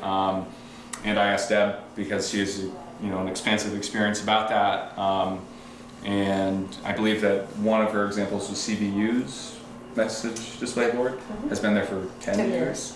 And no one has ever attempted to vandalize it. And she brought up a story of the principal saying that it might be vandalized at the certain event, but it wasn't. So I don't see that being a huge issue. You know, as far as like when it will turn on, when it will turn off, there's an ability to have it turn on at a certain time in the morning, and then we would have to turn it off at approximately 10, at least by 10, because there's like state law or something, or town ordinance that you can't have a like colored or flashing or something like that. You can't have a lit light past a lit light. So zoning regulation. So this board, you know, you could have Jen or Therese, whoever it is, program it to say a certain message, and the board would display that message. It could do it in, you know, you could set it up as displaying it every other 15 minutes or having it scrolling like the Mount Aid one, however you would like it to be, and it's very easy to do that. The approximate cost of it obviously includes the board, the freight, the training, and the optional temperature sensor. As far as like the yearly costs of it, there's no, from my understanding, like annual upkeep or like, you know, there's no routine maintenance that really has to be done. So for the amber board, display board, it's approximately 340 watts. So each year it costs the town approximately $30 or $29.81 as far as like the electricity going to it. And for 1 decade, so looking at the one that CVU has, they've had theirs for about a decade. For that amber one with the 340 watts, it would cost the town approximately $298.05 over a decade. For the colored one, or the full colored one, which has 511 watts, 1 year it costs the town about $45, $44.80. For a decade, it would be $447.95. So the cost of maintaining it and of, you know, powering it is fairly low, considering you know, the outcome that the townspeople can get from this. You know, we had an Easter egg hunt not too long ago. Today's Monday, so it was yesterday. That wasn't very long. You know, fun events like this could be, for example, displayed on the messaging board, and that can engage the villagers and passerbyers and involve them in the town activities. And I saw this, you know, sort of connecting back to Boys Day as you know, a great way to involve the community, not only in what like the town select board is doing, but other fun things that the town has to offer. As far as the design part of it, it would have a copper roof, so that because again, I don't want to just put like this flashing sign outside Holly Hall. That's not my intention. It would have a copper roof. Over time, copper, when it ages, it turns green, so it will have a nice look to the building. And as Reed did a great job sort of showing how we would tie in Holly Hall to this, he didn't sketch as far up as the bell tower goes, but on the bell tower there is this corner detail in either side of the bell tower, so we're sort of bringing that down, and we would align the board to be in line with the windows so that it doesn't look off. And actually this shows it a little bit far forward, so this would actually be farther back, about 3 feet from the building. And we also took into consideration the Jen's window. We would have it above that. It would actually be about the same, or the bottom of the board would meet the top of the railing outside of Holly Hall. And when we were sort of playing around, we took a measuring tape out a couple days ago and sort of measured out how we would do that. We don't want it to go above Darlow's window, and we would ensure that it's not obstructing like any views or anything like that. There is also a plaque that's on the building. We don't believe that it will obstruct that, and if it does, we'd be willing to relocate that to wherever the select board sees fit if need be. And Victor, for the boards, didn't you talk to me when you showed me this, possibly these up here being a plate glass or plexiglass so you could see through that from Yeah. this window? So, with the above the board, below the roof, I discussed a couple possible options of maybe having that, in between the 4 pillars there, having like glass in between there, or just leaving it open, or having color glass, or whatever it is. Either way, it would stay transparent, so that it would sort of open up the area. It wouldn't make it, feel so small. So that if we do plexiglass or if we leave it open, you'll be able to see through it. The board itself is weatherproof entirely and completely. So as far as rain goes and things like that, will still be functional. And the roof, its main job is, let's say, ice or snow slips off Holly Hall, which on that side I was sort of sure that it doesn't really happen, but let's say it does. It will be strong enough to withstand that so that the board doesn't get damaged. And let's say the board is damaged, like I said, there on both options, it comes with 5 years or a 5-year warranty. I have a question for you. Is there any state or federal regs that says, okay, you can only display, you can't change the display every so many seconds or so many minutes, or does it have to stay? What currently is on the state book says 15 minutes. It goes back to 1950. They've tried to revisit that. So it supposed to stay for 15 minutes on one.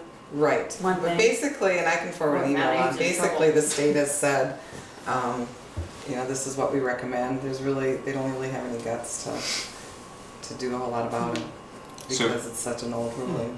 It Is really a Mount isn't. Abe sign doing that? No. No. Say not. Pretty much. None of them do. Yeah. None of No, a them. lot of them are running signs. Sure. They're Right. moving constantly. Right, but that's what the state law is, 15 minutes per But it message. also, like I said, I could forward the email. It's really kind of, he's like, yeah, but we They can't don't do really- anything about it. No. Well, V-Trans signs that they have all over don't Don't do that, right? Yeah, I was involved in the state meeting a few years ago when they were trying to revisit that and get it up to date. And it was just overwhelming because they had people from, V-Trans there. They had, it was just almost too large and they didn't realize how big of an undertaking it was. And they only allotted like maybe 12 weeks to do it, and it just so didn't happen. Question. Yep. For Deb. Eric said it has to be off at 10 o'clock.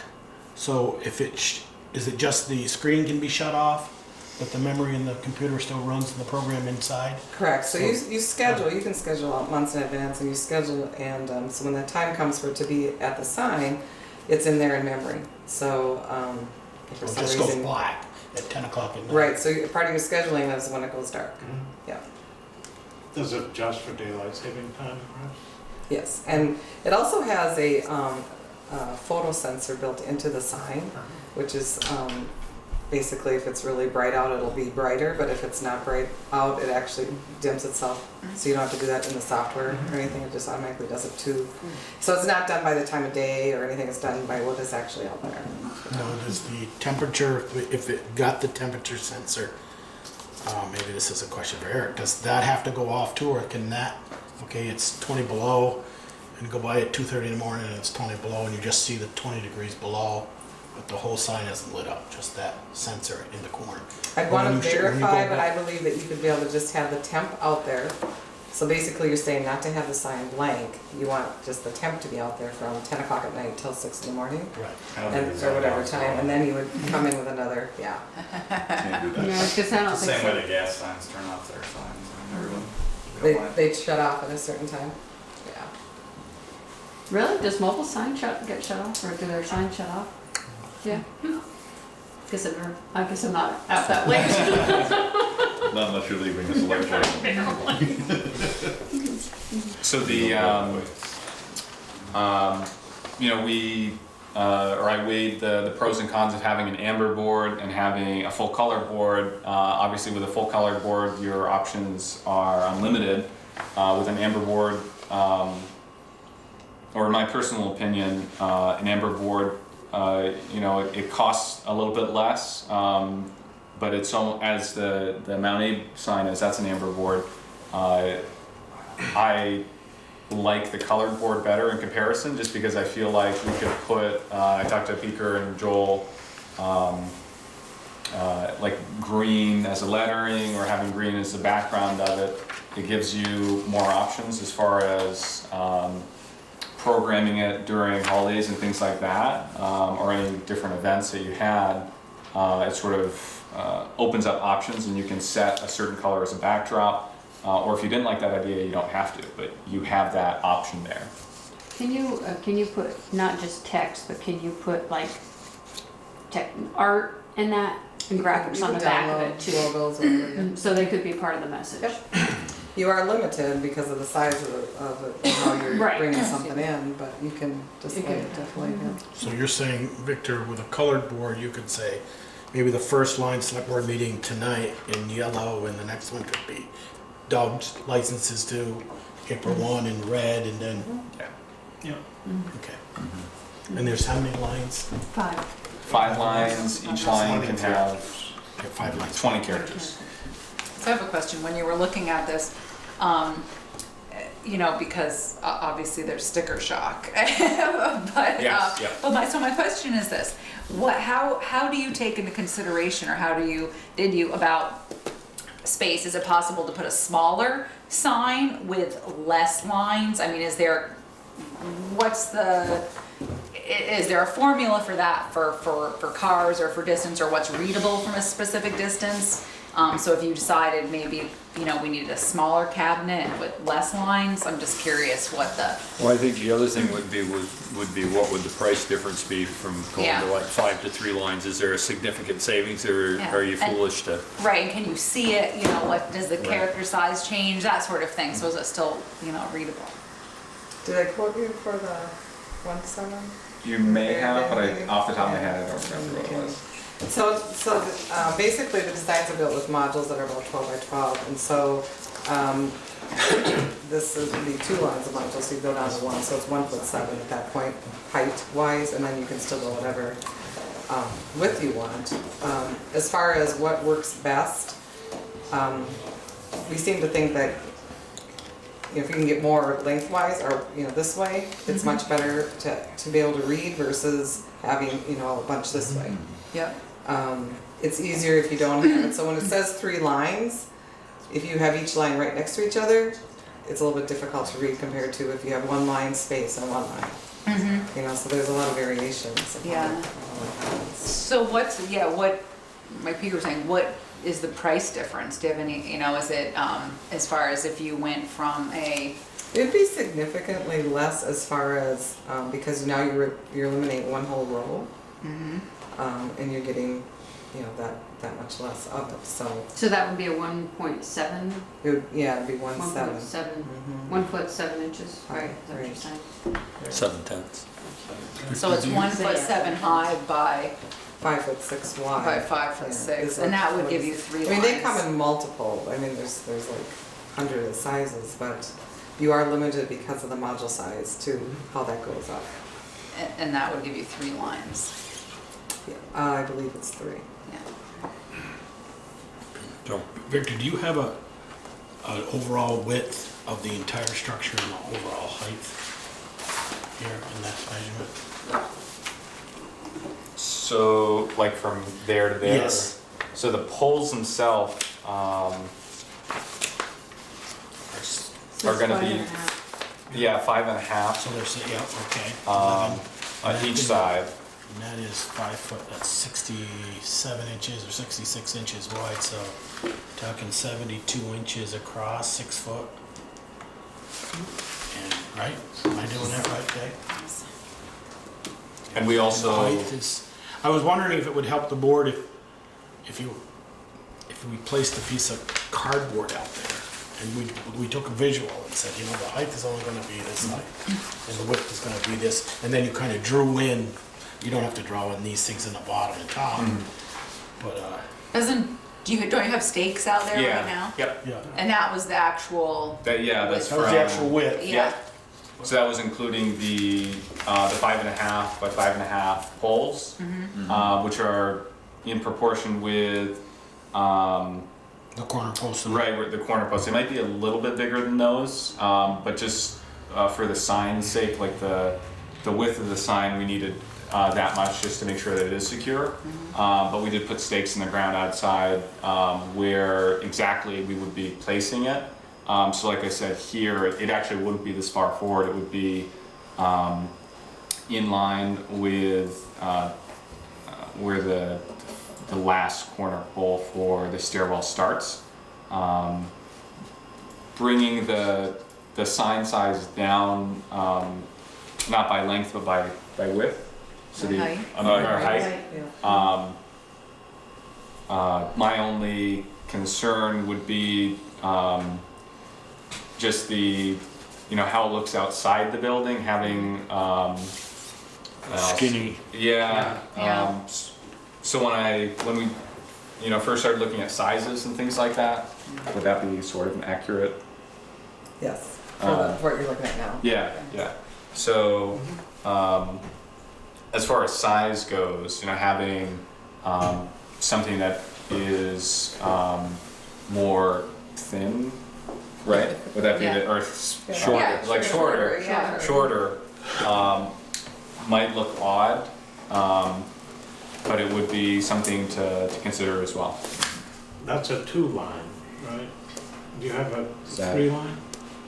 Is there a 3-line in one of these, like right there? That one? Okay, yeah. So more than likely, Point it toward the camera so that Okay. the community can see. this is probably actually a 3-line because of Is it? how it's spaced, because it has size. space above it. Okay. Yep. Yeah. So wait, let me So- zoom in here. This is probably a better one. Yeah, it must to be show. because it's actually a size bigger This is than so the one tiny. I'm proposing. This is a 3-line. Yeah. Yeah. Well, it's actually probably a 1, 2, 5-line. 3, 4, Yeah. 5. I was gonna say, you got space in between, Right. that's a 5-line. Yeah, I think I think it'd be too crunched together as a Right. 3. and- Well, you certainly be limited in how much information you can put on. And it's not like the price would be half because you still have all the components Right. inside that's Right. operating It's this. the same. You're just eliminating the modules. The only concern is the select board has set aside $5,000 for the project in the capital building fund, and you fundraised 600, and I assume that's the limit of what you'll be fundraising. Yes, if I did more, it wouldn't be like a substantial amount to meet the difference. Right, well, yeah, no, that's a big hurdle. Yes, we want you to raise $5,000, Victor. In this, at the end, I just put together like a sort of list of expenses Yep. that I would see. The one that, the biggest ticket item obviously would be the LED messaging display sign. I'm hoping to reserve that 600 for the lumber for the display case, or the kiosk if you will, the concrete for the foundation, the copper roofing, the mounting, which I think it does come with some sort of mounting hardware, but I just put that on there just in case we had to add some sort of extra. And then the metal poles for the grounding, which will be behind the board so that they are not in view of the public. So if you go with this board, then you guys do the installation of the board itself, is that Well, we correct? talked about it and they would probably do it and we would just Supervise? We have, so as far as like the timeline of events, it takes roughly 5 to 6. 5 to 6 weeks, Five depending on to- the time of year. So 5 to 6 weeks for like from the order going in to it being or arriving at the town office. My intention is that the case itself can be constructed before the sign comes in, so that once the sign comes in, we can hook it up to the kiosk and then do the wiring to the conduit, do it, and then all the setup and things like that. As far as manpower, part of the Eagle Scout project or Boy Scout part of it is my job is to like manage the project, so getting people to help and things like that. And so in there I mentioned there's some scouts that I know from the lodge that are willing to come up from Bennington to help me with the Eagle Scout project.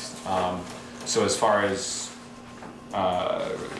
like bodies helping with it, I don't see an issue just because we have like 30 odd members in the Bristol troop, and then on top of that, the people around the state that have in the Boy Scouts, so like youth members, not adults, to come and help and be the manpower behind this. And then as far as getting, because I'm not an electrician, I don't know anything about hooking up a conduit or anything like that.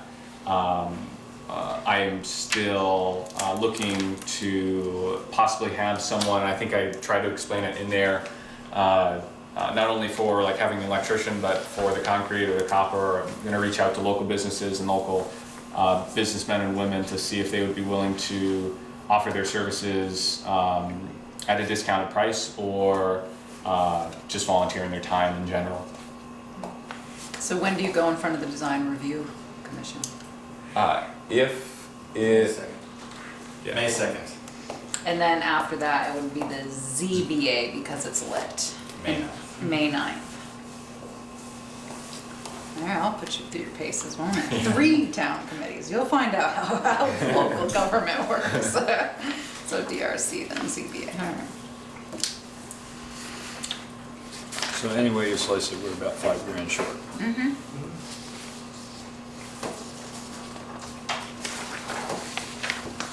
I think. I'm just saying that's what you've set aside in the capital building. Right, for. it's I'm not already, saying- it's already there, earmarked for Right, that. right. I mean, you could. Is there money available to come up with the other 5 Well, or 6? I mean, yeah, It's the money. Robin's trying to Well, we're think, asking, I mean, I no, don't know, I'm that's- just trying to think it through because obviously, we still, so yes, you're gonna sell 32 North Street, but you have, what, I'm guessing up to $140,000 worth of uncovered expenses from the sale, from the building of the original station.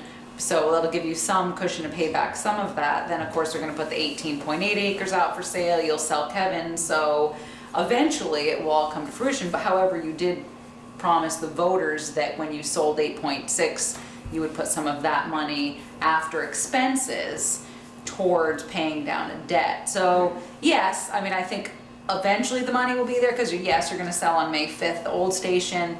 You'll sell the Kevin once the water line is in. And hopefully around the same, then hopefully by summer, fall, you will have sold 18.8. So we're gonna push off another year painting Howden Hall and, You still haven't answered my question. it's like rock, paper, big ball, basically, so.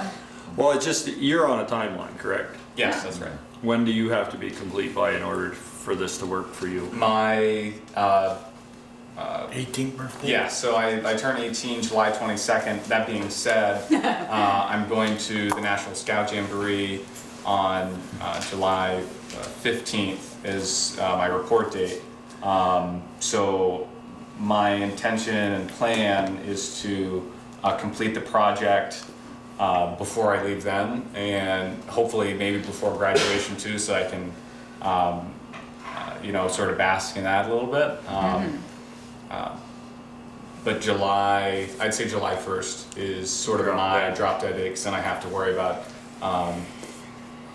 other scouting things and yeah. So I guess the other question is, how does the board feel? Do they? Well, let me ask a question. Do you have a backup plan? What happens if this doesn't pass DRC, ZBA, or all that? You don't get the support from people with donations and that. Where do you go from there? So if this doesn't pass either of the 3 boards, then You would walk away. Well, okay. So I would have to.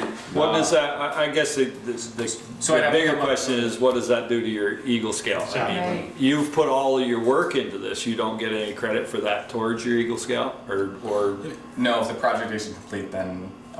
Well, it's complete if it's shut down. I would have to write a new Eagle Scout project proposal.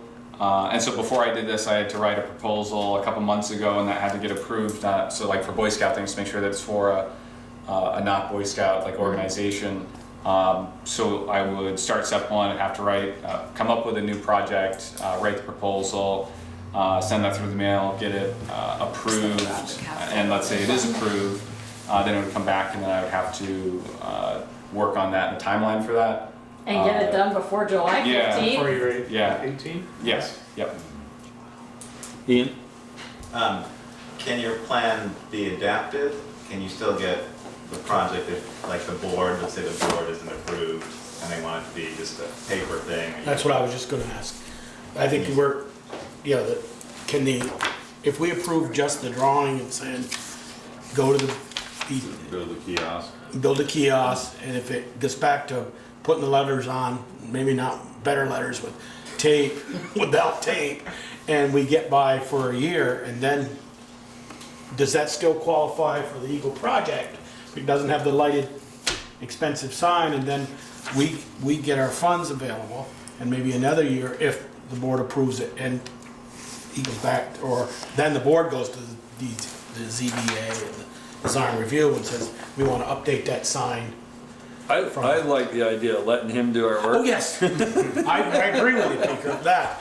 But if it gets thrown out, can it, Yeah, I so mean, we can get a Beagle project finished with a kiosk, and it may or may not, depending on two other boards and money. Well, I think the whole, Be lit I think this year.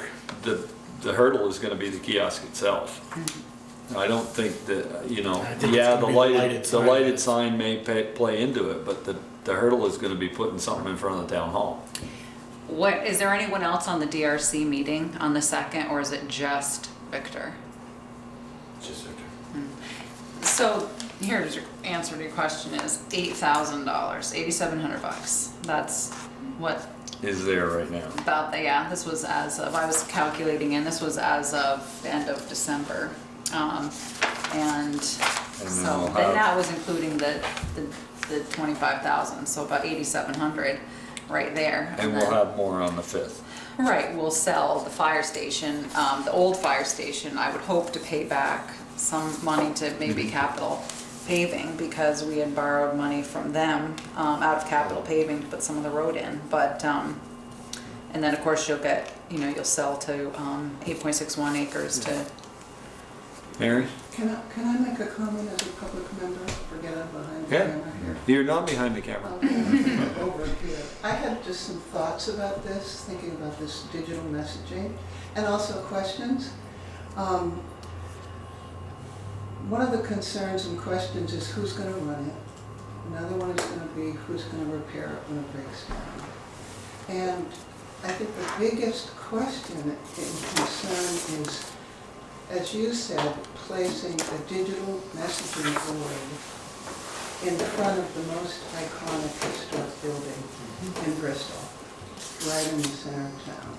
And I know you have other boards to go through, so that just makes me think, what is the key function that you're interested in with this?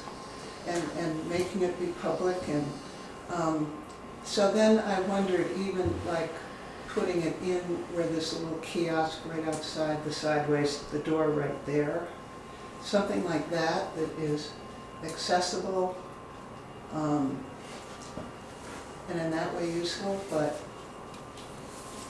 I just wonder if you've thought about the location in terms of digital messaging board in front of iconic. I believe that direction came from the board. We've been discussing for at least 5 years of putting some sort of kiosk out there so that we get rid of the message board. I was gonna Something say, that would you rather looks see decent. the kiosk or the sandwich message Right. boards? Yeah. Something that looks Yes. decent. Your question as far as who would be running the board would be The town. the town. So it would be. Yeah, personnel. Right. It would have to be. Right. And it's just Dad's business would be repairing it if it It's- fails. Yeah, it's There's also a historic precedent for putting it right there. yeah. The war memorials and the likes of that used to be right in that position. I remember too, hearing decisions about like a book box in the design in the park, and the designs and where it goes and the placement, as you all know. I actually always give Peeker credit for the idea, because when we redid the town hall 8 or 9 years ago, Peeker was the one who had the conduit put in outside so that for one day we'd have a message board out there. So I'm always, oh, it's Peeker's idea. Peeker thought about that. I couldn't find the conduit to point it out to Jim and Victor, but I mean, you know, I somewhere. guess I kind of agree with Joel, you know, let's get it through the process. Yeah. If the digital piece is the one that Is gonna breaks the bank, breaks the we'll bank pull it. for it, then we can put in an alternative. So at least he can get his project done without having to go back to the drawing board. And I think, you know, I think it's beneficial. I don't think it's just his project. I think it's our project. I think Right. it's beneficial for the town to have this. As opposed to the sandwich board that gets blown away. You know, something that can come and know that these things are going on or these things are due at a certain date, to me is very helpful. I mean, just knowing there's a meeting without my wife calling me. is helpful. You know, and what have I complained? Oh, I know, you don't like banners on the front of the hall. I totally You know, agree. I kept saying, we have this beautiful building, we use it like a billboard. We got banners up on the railing all the time, and you know, 2 weeks ago there was dog licenses due on one sandwich board, taxes due on the 5th, and you know, I'm going.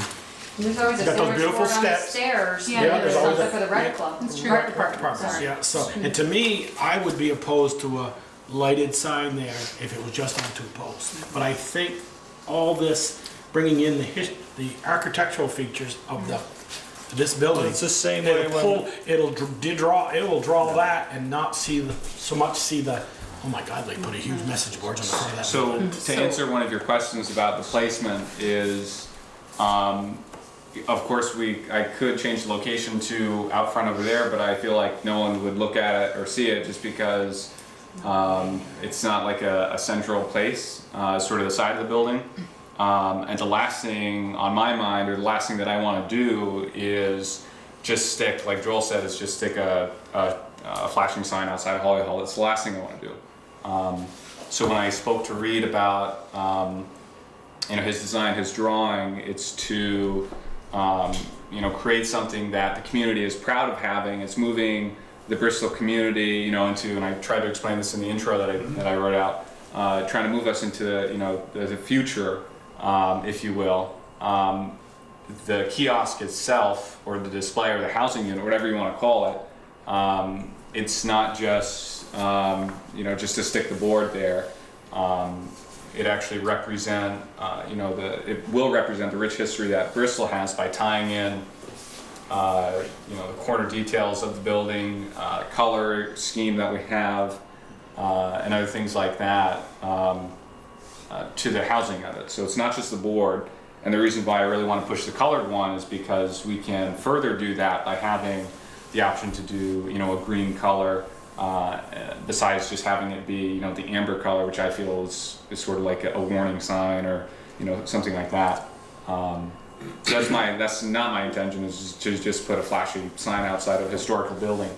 And that was made clear to me day one, is that they don't just want, the select board doesn't just want a flashy sign outside the town hall.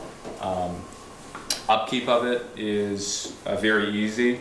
So it's based off the cloud, like I said, the town administrator, or whoever it is, Jen, whoever the select board authorizes to use it, can very easily just put up a message on their smartphone on, you know, as far as like upkeep, or if it breaks, like I said, there's a 5-year warranty, and that's included in the cost of the board itself.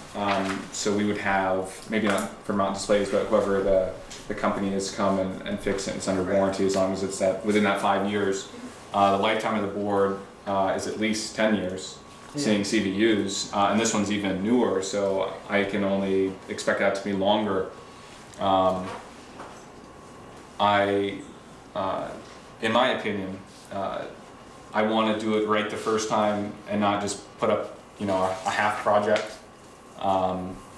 You know, for the town, I'd like us to get away from, you know, the sandwiching board and having someone have to go up and put up a bunch of characters, and having them keep changing that whenever the message needs to change. With this, it makes it, you know, it streamlines the process, so you don't have to think, oh, you know, I have to go outside when it's, you know, below freezing with a wind chill outside just to change the message to, you know, whatever it is. You know, here Jen could do it in her office, sipping a cup of coffee, you know, in a Snuggie or whatever it is, you know, on the computer. So the reward, in my opinion, for the town outweighs, you know, the cost of it, just because of how much more the town can utilize, you know, the resource of posting messages to the town. And I don't believe for a second that putting this board up in the way that I'm proposing it would in any way, you know, be deface the building or any memorials or anything like that. It would enhance the, yeah.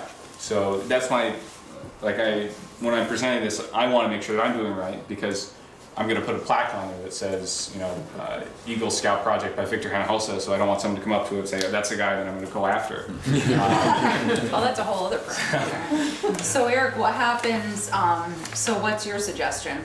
Does the select board, so they put this through to DRC and ZBA as it is? Do they, so if, heaven forbid, it went down, they'd have to do a re-permit for regular sign, which would go in front of the PC because it's not lit, right? I mean, what's your suggestion in that? Just let this one project go as is through the process, and then if we have to start over again, start over with a different sign? What's a technicality? The sign's not lit, just the letters. I know, but one goes to the PC and one goes to the ZBA, so it's a different. It's, yeah, both go to the DRC though. Yeah, right. So it seems that is there consensus about which, if everyone wants an electronic board, I would say then kind of ask for that and see what the DRC says, and if they say, you know, no, and it's 5-0, then you're gonna have to come back. Well, if DRC says no, 5-0 or whatever, it still goes to yes, ZBA? The ZBA is the final approval. Right. So on the 9th, if the ZBA is gonna take the DRC's recommendation into consideration and use it pretty, with a lot of weight, more so probably than the PC, because the ZBA is more a judicial board, so they're kind of a yes/no board, whereas the PC gets more into site plans and review and aesthetics and fitting in and scope and size. Is there anything in this proposal that doesn't meet zoning with a, I mean, we need a variance for it, but is there anything there, is there any red flags that say to you there's going to be hurdles that we're not expecting? The ZBA is there doesn't seem to be anything that would hold the ZBA up, but the DRC is the one that has all the aesthetics and 2017 message board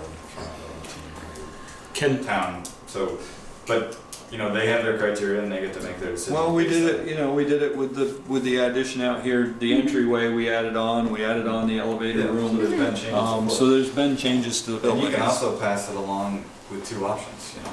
Well, that's what I was gonna ask, can the DRC say, we approve the kiosk, but you have to find a different function to letter it, besides lit?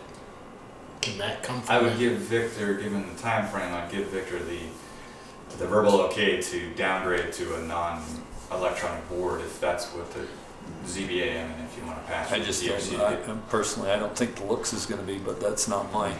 Yeah, I just don't know, so I just was curious, and then if the ZBA said no, when does the PC meet? Because obviously it's a time frame and warning issue and all that. That'd be another 4 weeks.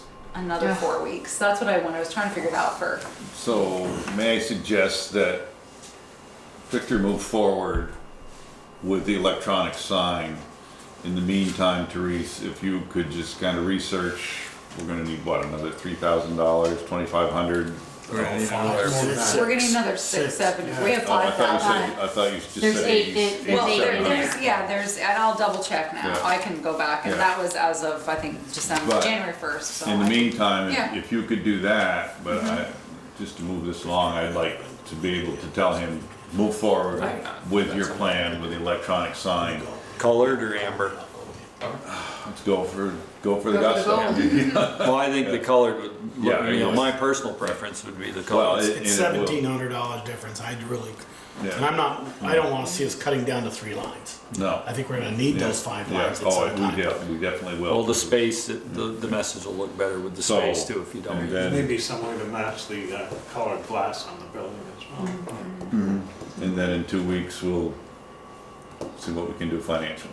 Well, I think we'll have, the 5th, we'll have the sale of you'll the have fire the sale station, of the so fire we'll station. have the money. Yeah. It's just a matter of, Yeah. Whether it's earmarked. So the other thing is too, should we, I mean, I hate to hedge your bets, but I also don't wanna screw up Victor's schedule. Should we be filing a second zoning permit with the PC for a separate option to get the 4-week lead time? I mean, you know what I mean? I don't wanna hedge my bets, but I also don't wanna hold Can he the get 2 gentleman up. permits? Eric, can he get 2 permits? Well, we One could for pull the PC. PC before after the ZBA met if they He approved can, I it. mean, he can pursue both. I just don't know what to do. He can pursue both. And because the DRC's approval would go to either one. What I can see is if the ZBA could make a determination as a quasi-judicial board, they're an appropriate municipal panel, so they might be able to make a decision whether it's lit or not lit. I'll have to ask regional planning about Because you something like said- that, Excuse me. but they're we can gonna, go both. right, he's saying that the DRC is gonna make a recommendation. If the DRC were to say, we don't want lit, the zoning board could overrule that, but the ZBA could overrule it, but the chances of it are slim because you don't have one, typically don't have one going against the other. Right, but if DC, the design review says we don't want it lit, and ZBA says we agree with them, then they have to agree with it, but they can't do anything about it because then it goes to the PC. A non-lighted sign goes to the PC, right? Correct, and the PC would have to take the DRC's recommendation and make a ruling on a non-lit sign. You'd think they'd all. I just go for the gusto. Just- Dan? Is the select board comfortable with making a decision about like a full color amber without seeing like an actual mock-up of what it's gonna look like and just basing it on line drawings? Well, They have a color brochure up here if you wanna see it. Well, I was gonna ask that, actually, Ian. Deb, do you have one that you've sold in the area that's multicolored? Probably the closest to here would be Winooski High School. Well, I can tell you where the colored ones are. Winooski High School, if you go to Essex, the fairgrounds, Yeah. that's a color one there. So if we're in that area, we wanna take a swing Yeah, by. there's I mean, another I think one we over should- the other ones. Oh, he's got them right there, he's got them. That's what it looks like. Otter That's- Valley, that's if you the go that way, company Otter that's the Valley actual will display have one in this full week. color. It's color. So if you want it to look like a used car lot or a car thing outside. Put a single pole up in the air. Right, no. Well, that's not what But this is gonna look that's what like. the screen is. Regardless if you put it around a beautifully designed kiosk, that's what the screen is gonna look like. Well, the screening versus colored versus amber Right. is where we're at. Right. And And it sounded like you made the decision of full color, which is, then, is the town deciding to put little graphics on as well? They would have the option to. Okay. And we could always have it just amber, if, Right. you know. You can put graphics on an amber one as well. Okay. You just don't get the effect of it. You don't get So the color. software allows that. I mean, Mount Aid could put graphics up there, you know. But Winooski High School does, they put actually faces, some Oh, kids' nice. faces on them. But, so you can do that with all of it, it's just a matter of, my personal opinion is with the color, you can actually be toning it down. Here. Because you can have like A dark background. dark background with it, yeah. Versus with Right, amber, you right. just, You you need can't that really tone it. Black So and you- amber. yeah, it's shades of amber, but that's it. Do we need a motion? Yeah, I believe we need a motion to have him proceed. Go ahead, Pete, make your motion, because I think you kind of already did it. Yeah, I did. So what I said, Tasha. Motion that Victor moved forward with the, Gosh, that was an hour ago. but Victor moved forward with his project as is with the color digital Yes, screen. very good. I'll second that. I'll second Pete's motion. Any further discussion? Hearing none, all those in favor signify by saying aye. Aye. Opposed, nay. Motion carried. Proceed, Victor. All right. Good luck, Victor. Eric, what time is the DRC meeting? So, I'll try to come, see if I is can. there any that'll do. unanswered questions that the board has that they would want me to pursue moving forward? 6:30. I think you covered everything. You did a I was very gonna say, I wanna give kudos, he's really very thorough and has Yeah. covered everything with me and comes back with good questions and covered more than a lot of people do. And so I know a lot of questions came up with like the colored board of it. the town doesn't have to make it look like that. Like, so my intention, is that they could just have a backdrop color of whatever color they want and then have lettering in green. So they don't have to put graphics, they don't have to put whatever, but they have the Backdrop option could to be do black. it. Yes. Right. Yeah. With green letters or Green red letters, letters or whatever you wanna do, right? Right. Yeah. Yeah, I just don't like the black background with the amber letters. That's my personal. Sure. I just, that That's is, definitely like traffic control. that's gaudy. That's what I was trying to get away from. And I understand what you're saying about, you know, all the different colors. Right. I don't wanna see that either. I don't wanna see that either. Rainbow. I don't, you know, I think that's one of those things that's would get felt out really quick. Thank you, Victor. I'll check the location. And you're here just waiting. Eric, come on down. Never quit. Unless you want. I stayed for you. Yeah, support goes both ways. I wore a uniform. Just be, I came from a different meeting. That's why I'm wearing it. He's gonna miss it. Alright, so we'll start with the LEOP.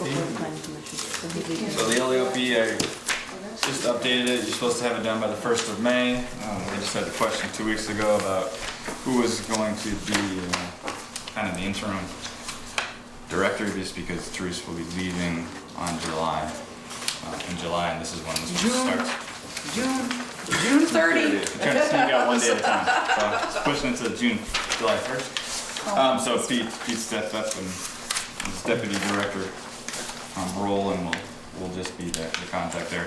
Once a new person is hired, we just give Tim about and call and change it. It's not big. So really, there were no changes overall. Just making sure the numbers still made sense. I just rearranged some of the high-risk areas to make it easier to read. The state really didn't change the form at all this year, so there was no additions. Good, because we don't have all that, so. No, I only did the front page because I wasn't sure if we got the full plan every year. I couldn't remember. Peter got the full plan so that he could review it and give anything he needed to Eric. So my only question, Eric, is your shelter managers, like you've got Mike Orvis at the elementary school, is he aware of that? Yes. I've seen that, believe me, I've seen Surprise! that many times. Well, there's a good name to put in there, and then they have no idea that it's even there until something happens. Yeah, we had Tuck and Mike Kennedy and Mike Orvis. Yeah, okay. And the other switch, you had the town hall and then the police station and rescue as the three de facto EOCs. So I took out rescue and put in fire station. Okay, perfect. I'll make the motion we adopt it. Okay. LEOP plan. Any further discussion? Hearing none, all those in favor signify by saying aye. Aye. Opposed, nay. Motion carried. So the only other thing with emergency management, thank you, is the generator is here, and it's over at the town garage, and we poured the pads today, so it's supposed to be hooked up Friday. Cool. So by next week, hopefully we'll have a test run of it. And, That's out here. yep. So that was, You passed. I did. You did. I got one question wrong. All right, so that's it for emergency management. And then I just brought back the display an assembly ordinance. I tweaked the three things we talked about. One, I spelled regulation correctly on the top and added the spacing and Michelle found. I added in that I think I highlighted it on your copies, the changes I made. Anything that's They're highlighted. hard to see. Yeah, it is, but I thought it was helpful. We added that the permits, whether they're approved or denied, a copy needs to go to the town administrator.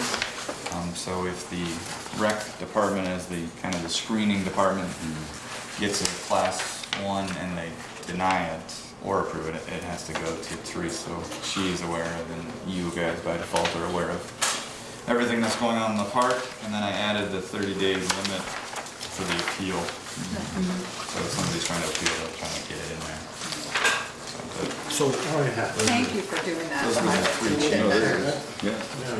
question here. All the So highlighting thing come over. we're approving this, so we're kind of, this is our document, so if somebody wants something, you know, permit, first class, second. Yep, this is an ordinance that the rec department would use. Basically, the only difference between what happens now, basically now the rec department gets the applications, which the application only had a few changes to it. I added some information.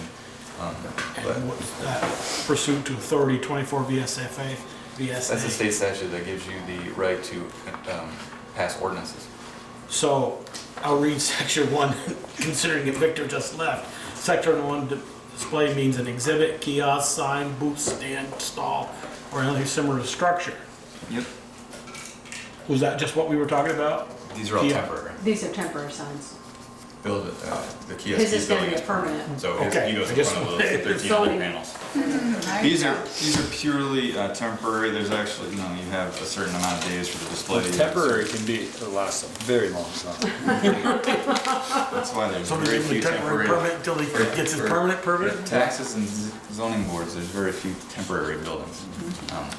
So Okay, that that's all. kiosk would be something that somebody put on the park or put on up at like Eagle Park, but the kiosk that's up there now would have to go through buildings as opposed to, it wouldn't be under the zoning ordinance. It wouldn't be under the display ordinance, it would be under zoning. Anything permanent. So those were the only changes I made. Again, in the first rendition you guys saw a year ago, we took out any public or any private reference, so it's all only public spaces. Are there any questions on that? And I would just work with Darla to make sure that the rec department screens them. And like I said, the actual process isn't really changing that much. It just brings more people into the fold. I still don't agree with 5, 2, 3, and 4, having the recreation department director as a regulatory body. I think it should just be the town administrator and the select board. Yeah, that was something I had. They're currently doing it, so that's why I had Yeah. written it into the And for the, ordinance. and the majority of them, It's true. It's very true. no, and that was the same thing, yeah, you talked about. And that could, you know, that is a change that could be. I agree with Ted. I mean, I wouldn't mind seeing the rec department can approve the ones that affect their parks, like Sycamore Park. You know, you can get permission to This use is only for parks. Yeah, it only It's allows, only it only gives them the right to approve a first-class permit. Right. So it slims down the way I read it. Yeah. And that's why we left it. We Yeah. argued about Yeah. this at length last Yeah. time. Right, because it actually restricts, because The I read it. recreation department director, town administrator, and the select board, I'm reading 5.2, may attach such conditions to a permit. So evidently, all three of those entities are equal.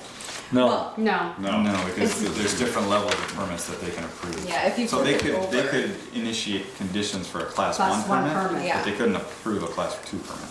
Yeah, they couldn't, yeah, so that's just. I don't agree with attaching conditions. I don't think they should be in a So that would be like regulatory if position at all. somebody. So if somebody wants to do the park and they're gonna have excess trash, you don't think that the rec club can say you need to provide a Rec trash can department. for your trash? Rec department, sorry. Wasn't- You don't think that they could say you need to require an extra trash receptacle in order to have your function on the park? You think that that has to come before us? I mean, this is the type of stuff we're talking about. Maybe, and maybe even larger, and that's what I'm objecting to. I think if it's larger, it's gonna involve a permit that gets shoved up the chain. Yeah, because the rec director can only do a first-class permit. She's gonna have all permits go to her, it seems to me that's here. fine. Right. Then she's gonna say, this is third class, it's gotta move right up. Or even second Or class. second class, gotta move right up.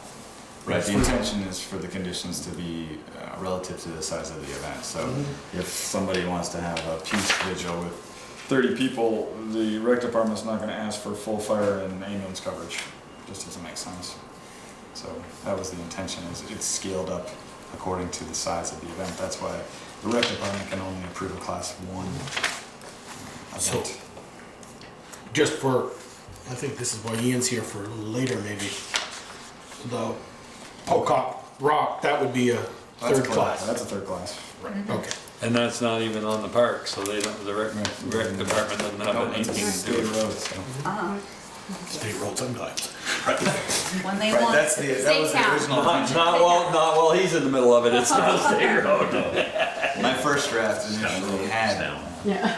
all public spaces that were class 3, so if like the rec club had some 4-day reggae festival or something that really imposed a hindrance on the emergency services, then we could do something about it, but that was a sticking point, so we're going to move it. So no, we don't have any control over non-public. Right, that's private. Yeah. I'll make a motion, we approve the civil ordinance for the regulation of public displays and public assemblages. I'll second it. Any further discussion? Hearing none. All those in favor signify by saying aye. Aye. Opposed, nay. Nay. Motion carried. Signatures. Signatures. Now that it's approved, I have to put it in the papers and boards. And it's 60 days, right? 60 days. 60? Yeah. Before it takes it back. Yeah.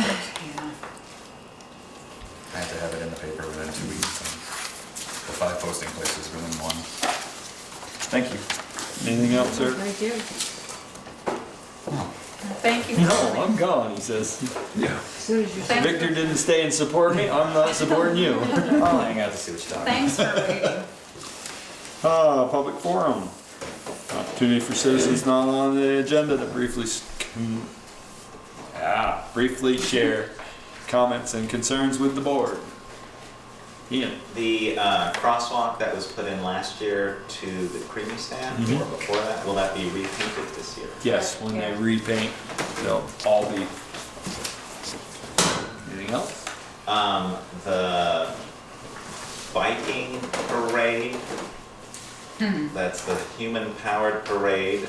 I know a little bit about it, what was sent out, what the organizers sent out, but I was curious if there was a route that the select board knew about in terms of how the biking is, Not yet. I Okay. actually asked the police chief to email Melanie Kessler again. All I know at this point is that she's not planning on using any state roads, so I'm assuming by doing that, she's gonna have to come across the sidewalk between Mount Abe to Liberty Street.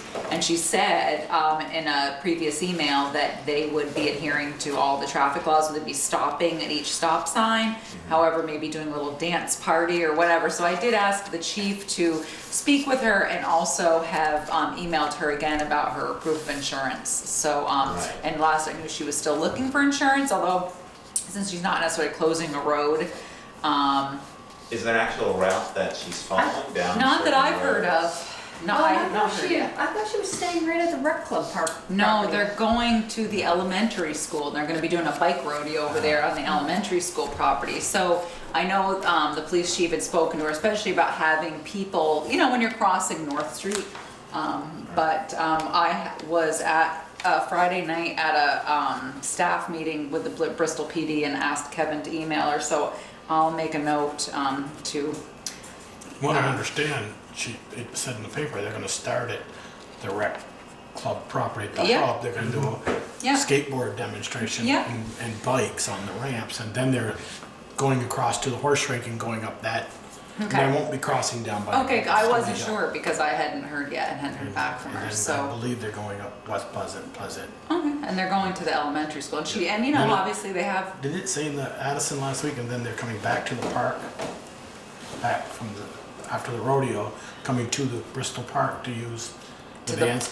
To the park, I don't think so. I'm trying to remember. She Joel, came I to us read for that approval article. for that, and we didn't. Yeah, no, we I told her read she the had with article. all I these don't think conditions. so. I think it's ending at the elementary school with the bike rodeo. I'm trying to remember, Joel. I read the article, but anyway, so They said we there's don't. gonna be a We're band there at the. so the answer is I had we a don't. business owner ask whether roads would be closed on a No, particular day when that was happening, because he was planning an event, so No. I was curious about that. no, she never. She came to the board, but then she ended up decided maybe she should start smaller and work her way up.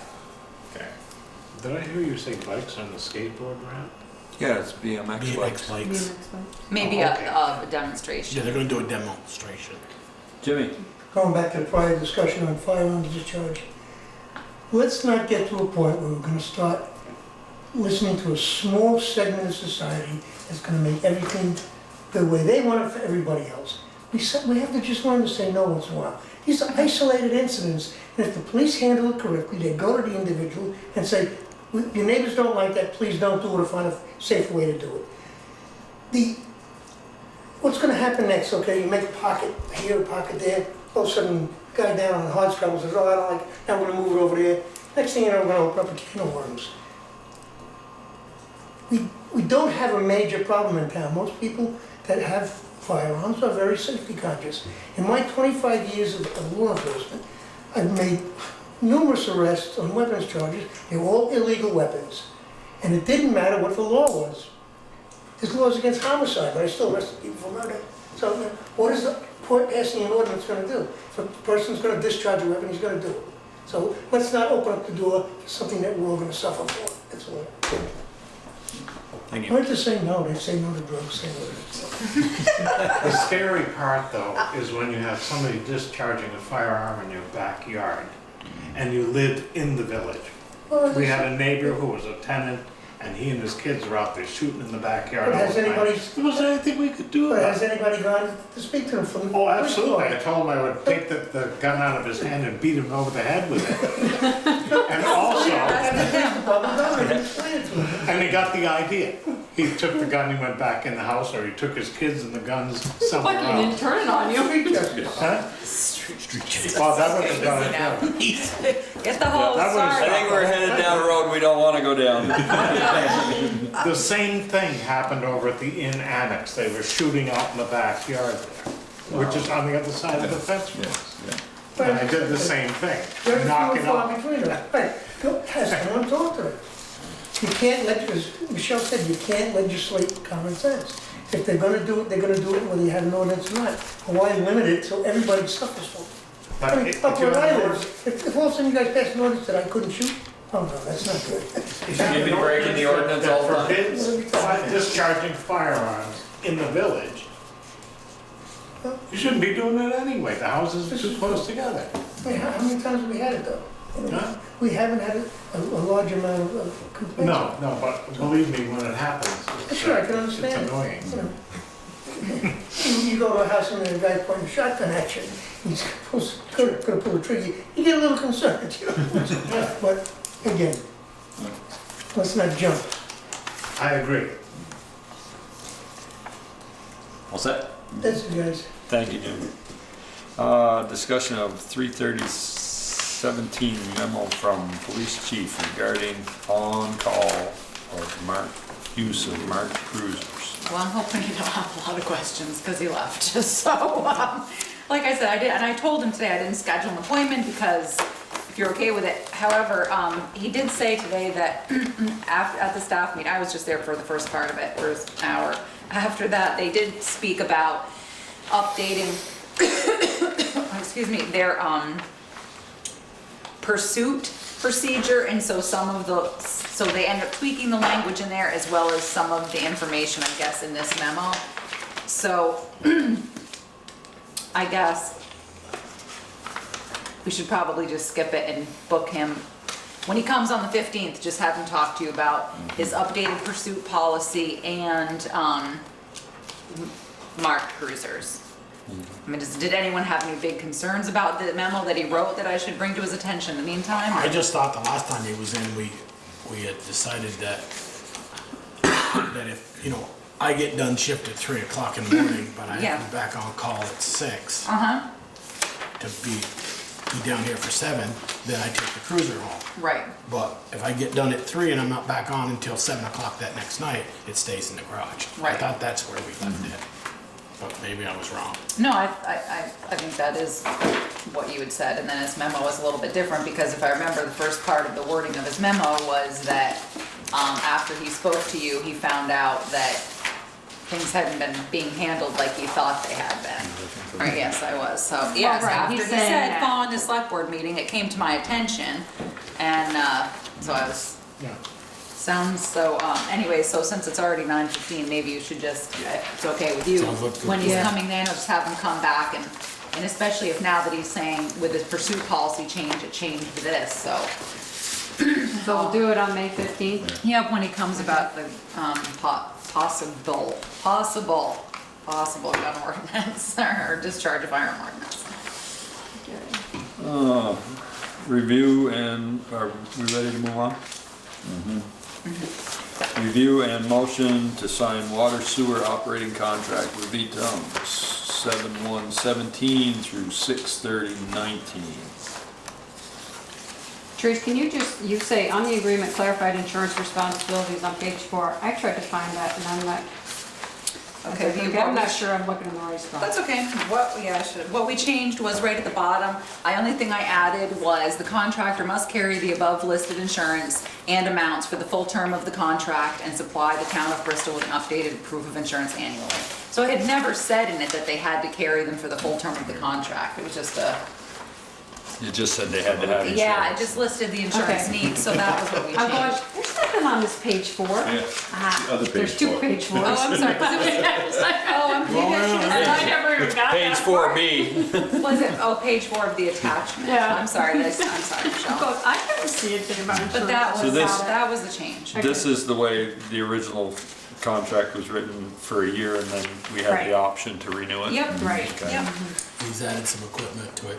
I have a question on, The equipment was the same as last time that was listed, and I did go over that with the road foreman to make sure and had them clarify that the price included the operator and all that stuff, because, I was relying on the road foreman to give me, equipment numbers. I have a question on the first page 4 of 6, where it says rate schedule additional services. It says additional services hourly rate nights and weekends $57.75, and then it says additional services hourly rate for overtime. I'm a little confused there. What is that, after 25 hours, or it's another $73.50 for the rated overtime? But hourly rate for nights and weekends is, I'm a little confused there. Right. So I think, sorry, go ahead, Michelle. I was thinking the nights and weekends they charge $57.75, but overtime I would say is during the week. Anything beyond their whatever their contracted work. Yeah. That's how I read that. That's how I read that. And that's the way we've done it, and they've been great about it. I mean, we haven't had, we've So they been put in very happy with their service. 26 hours. You get 1 hour at the $73.50. Yeah. Right. And they haven't, But obviously. if they come in that night, Friday night or Thursday night, is it $57.75? No. Because it says nights and nights weekends. and weekends. It's once they go. I think that's if they have to come in nights and weekends, that's if they have to come in that 25 hours. To It do costs it. us that. You mean the No, only if they're 57.75? additional services. It's anything outside the scope of their standard services, which is defined. So Which their is during the week, Right, it's during 20 business hours. 25 hours per week. Well, it's actually not, because they have to be here 7 days a week. So what they schedule is, so they know they have to be here. I mean, they have to come on the weekends. They come Saturday and Sunday. Obviously, their bigger services is for Monday through Friday, but they have to come on Saturday and Sunday anyways for, even just for, come in the morning or come once a day to just check everything. So then obviously the more hours of the 25, but they've been great about this. We haven't received any overage charges, especially like, we have to read the meters and that may take them more than 25 hours 1 week. So they'll hit that hard to get the meters done because we had laid out in the contract that they have to have the meters ready in a specific amount of time so it doesn't drag on. We don't have a lot of difference between read days. And then, they might back off as far as doing projects or maybe just stick to the regular, check-ins for the following week. But It just seems, I don't understand. Yeah, it does So seem. additional services means anything outside of the scope of the contract. outside of the Well, that's scope what of it the says. standard services that are For outlined nights and above. weekends, it's $57.75. So when does the $73.50 go into effect? The $73.50 would go in is if we requested and we approved some outside scope of services. Say we added something for them to do to the contract. I can't think of anything right now, but I'm just totally drawing a blank. But say we added some layer to their contract. We asked them to take on a new service. We wanted them to paint all the hydrants. We want them to paint all the hydrants. Then that's what they're gonna charge us. They're gonna charge us, the rates. Could we at least send an email to Jill and get a clarification on that? I'd like little more clarification. Because it says, the additional services requested and approved by the town and outside the scope of standard services will be provided at the following rates and added to the monthly bill. So we haven't done this, we haven't asked them for any extra work. So this would require our approval? It would require your approval, and we probably could And negotiate we'd always take the something nights with and them. weekends. Right, and you could always. For $57.75. And you could. We wanted to do that tonight. And you could negotiate something with them, because for now, we've always stayed the first year, and I don't see why you'd ever come out of your standard service agreement with them. They're just, I mean, I don't, and if you did, you could always try to bid it with them under, you know, as a separate, say, a separate project fee, maybe as a lump sum. But, so anyways, that's. It sounded confusing to me. It is a little confusing. The wording I'd is like an definitely explanation confusing. from her. I'll get it for you, that's fine. Okay. Just have her define when is overtime Yeah. and when is night and weekend. Right. And it's, like I said, and you could hash it out with her during additional services, but yeah, yeah, and it's the same contract we signed last year too. So what's your pleasure? Are we waiting for that, or do you want to approve this now? We approved the same one for the 1 year. I'll make a motion, we approve the VTUM's contract for services for, what's the date? 7/1/17. 7/1/17 to 6/30/2019. And authorize Therese to sign. Any further discussion? And I'll get an answer for you. Hearing none, all those in favor signify by saying aye. Aye. Opposed, nay. Motion carried.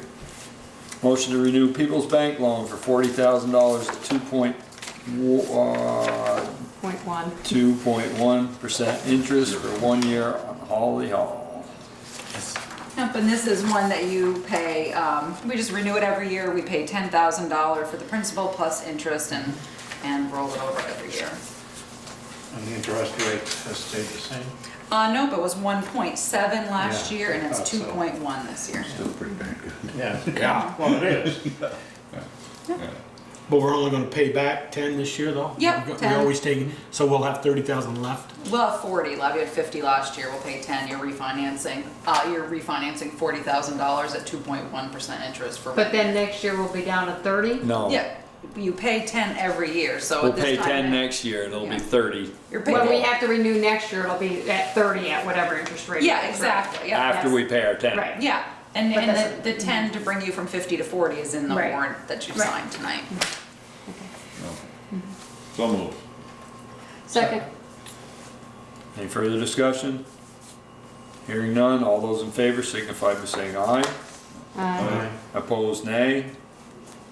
Motion carried. Oh man, we gotta sign on all Well, these. it's one says Jen only, but I did tab it for you.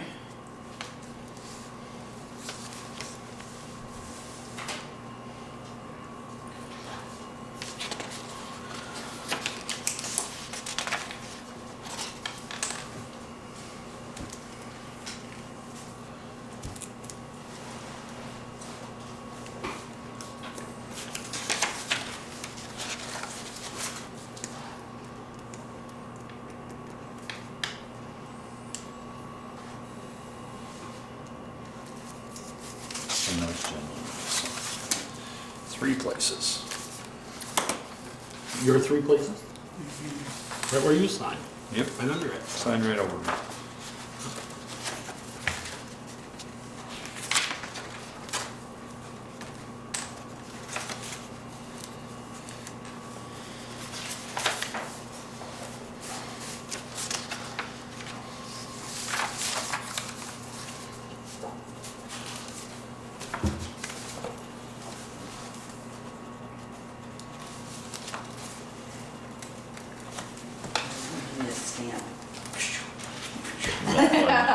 Oh, they'd like that, that was a good idea.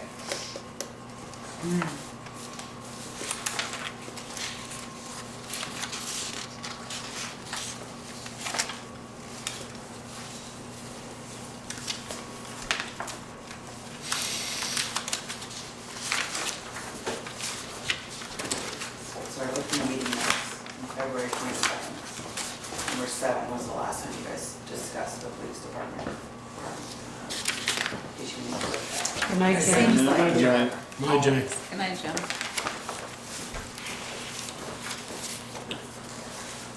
You've already signed all those. These are just the warrants.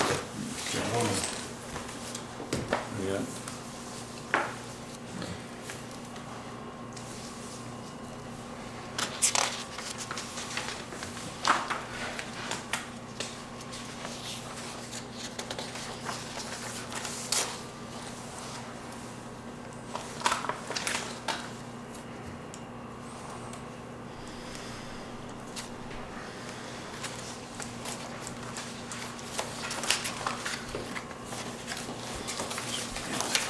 Thank you.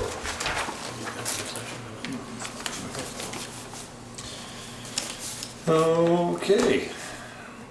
Motion to authorize town administrator to award the mowing bid for on So April 19th. Second. Any further discussion? Yes, I'd like to see them start using the deflectors on the chute. It makes me nervous as a cat to be walking down the sidewalk and look at the mowing and I can see the blades and the deflector is tipped up. You're talking about the park? Yeah. On the park, okay, so I can speak to park. There was a gentleman in Starksboro who was missing an eye because his wife hit a stone. I don't know why they do that. What? They all seem to do that. Because it all clumps up, right? I do that at home. Okay. Well, at least I took mine right off. I can speak to him. tip it I to hear the you. fire. Yeah. With regard to the mowing, will the same crew be taking care of the plantings in the intersection area? Yep. Great. That makes you happy? Yeah, they started, they did a Who's the company that's doing the things, but it. Scenic Valley. Okay. But that, wait a minute, the one for April 19th is just for the fire station, right? And sewer. And the sewer. Yeah. But they've already been granted for the park. Those have been, Yeah, we just. we haven't didn't- put those out to bid. No, because no one's raised their prices, so, but the fire station was new, and I was trying to, cut expenses at the sewer, and then several people threw their hat in the ring, so all of a sudden I was like, all right, I guess I have to put out to bid. I was trying to convince VTOM that they want to mow it as part of their ongoing contract. Hard sell. Do it again on the weekends. That's right, exactly. That's right. We didn't vote on that. No, we did not. All right. All those in favor signify by saying aye. Aye. Opposed, nay. Motion carried. Motion to allow the 4th of July committee to close Park and School Street on the 4th of July. So move. Second. Any further discussion? They've already talked to, they've already talked to the Same chief as- and all that. same as last All in year? the past, right? Yeah, same as last year. What about all the parade route and the rest of that? I mean, those are all closed as well. Yeah. That, Why yeah, aren't they listed here then?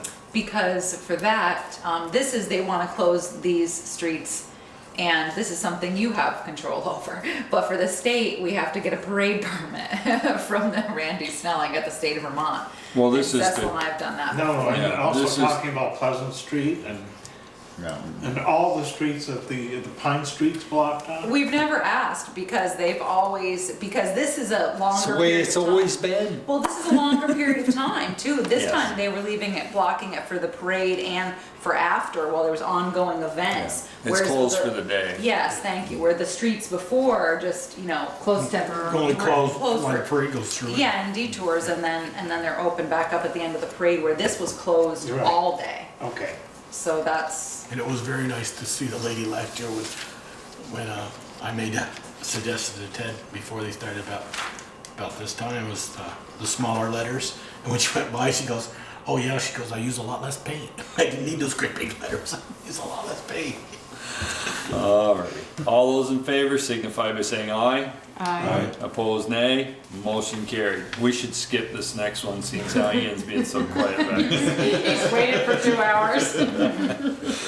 Motion to allow Bristol Core to close Main Street for Pocock Rocks on Saturday, June 17th from 1 p.m. to 9 p.m. Do we have that authority, Joe? Can we close Main Street? He's We have still, a state highway. I know. You gotta get permission. Do they have Well, he is getting permission. I was gonna say, Oh, has to get the yes. state too, Oh, right? yeah, gotta get the sandwich boards and everything. He's already probably, he's sandwich already sent boards? Randy Snelling an email and, getting the insurance, so I'll make a I have motion. a, he's an old hat at this. you fill in the form, correct?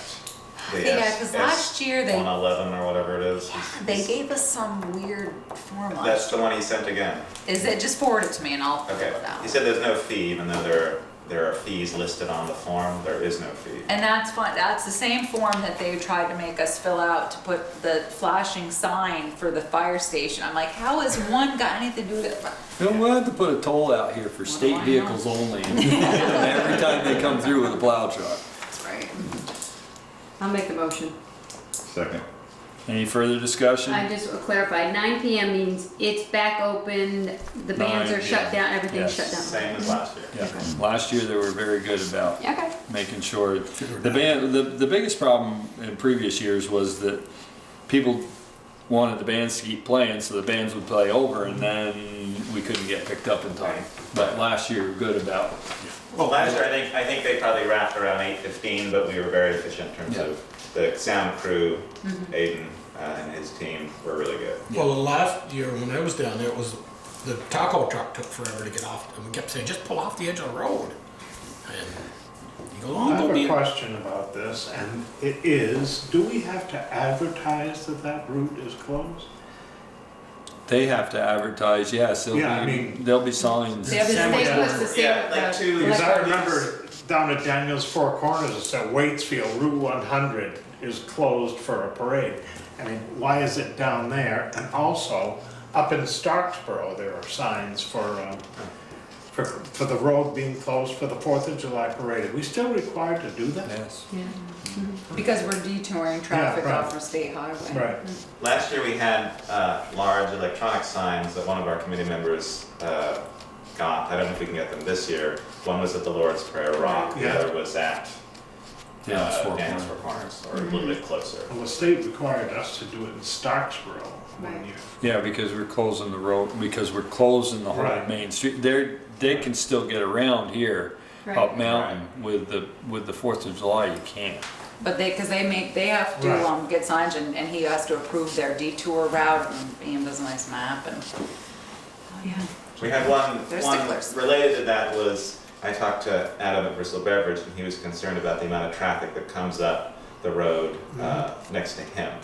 And is there anything that can be done about that? His suggestion was that you'd have people posted at the bottom of Mountain Street. Anyone who was looking to get into Shaw's could come into Shaw's just before the trailers, just before the stage, and turn. All other traffic would be routed around our normal detour, which we haven't done in the past. Usually we route everybody and we don't let anybody in there, but I'm curious if that's... Are you talking about the dirt road that goes right by John and Ware's? Yes. Yeah, no, we have no control over that. No, That's a I know private that. road. So, and Adam doesn't want that closed because it's traffic for him as well. And But- we would have, yeah. The only, But it would, John- is there an option to let people in with like a Shaw's only, where people would come up? I think that could be problematic, because you get somebody coming up through there that's not going to Shaw's, that wants to see what's going on, Yes. and yeah, we Or can't, someone bumps the stage and the Starling boys fall off, or, yeah. yeah, we can't detour anyone because John has the right to close that. Right. And he's done it before. And so, yeah. I don't think, I haven't spoken to He John and about it, his, I don't think he's yeah, going it's between to, he and but Adam, yeah. Adam was just concerned about the amount of people zip through there. Oh, I'm sure he Because they is. know they can do that. Yeah. Right. So, They don't go all the way up to Spring Street and go down. no. No. You know, every come. Okay. Any further discussion? Hearing none, all those in favor signify by saying aye. Aye. Opposed, nay. Motion carried. Thank you. You're not gonna leave now, are you? Is there anything else? I want to be the alternate to Addison County Solid Waste District. They serve pizza out of the meetings. He did say any committee, didn't he? Solid. Not yet. They serve pizza. They serve pizza. No, but speaking of that, I did see a advertisement the other day for having to separate the food. Yeah, it's Oh, yeah. coming. On the It's waste. coming. Yeah. But they weren't specific about saying businesses only this year. Businesses that create over 18,000 pounds of waste a year. They didn't say any, Food I didn't waste. hear them say any of that. And that's the law this year, and then 2020 20. is residents, 2018 is other businesses. All right. Motion to accept Cadet Peter Foley's resignation from the Bristol Fire Department with regret. I so moved and thank Peter for his service. He was a good cadet. Second. Any further discussion? Hearing none, all those in favor signify by saying aye. Aye. Opposed, nay. Motion carries. Authorization for Bristol PD to submit a grant to Governor's Highway Safety Safety Program. Program. Sorry, yeah, this one. for $10,500 for enforcement and equipment and for the road. Oops, we'll stop there. We'll do that One too. at a time? Yeah, we can't do them both at once. So, one of us second that, Tosh, I guess. Pick which one. All those in favor, any further discussion? This is the same one we do every year, right? Yes. Yeah. This year, there was no matching funds. And this year they're just doing some enforcement, so it's a little bit extra. All those in favor signify by saying aye. Aye. Opposed, nay. Motion carried.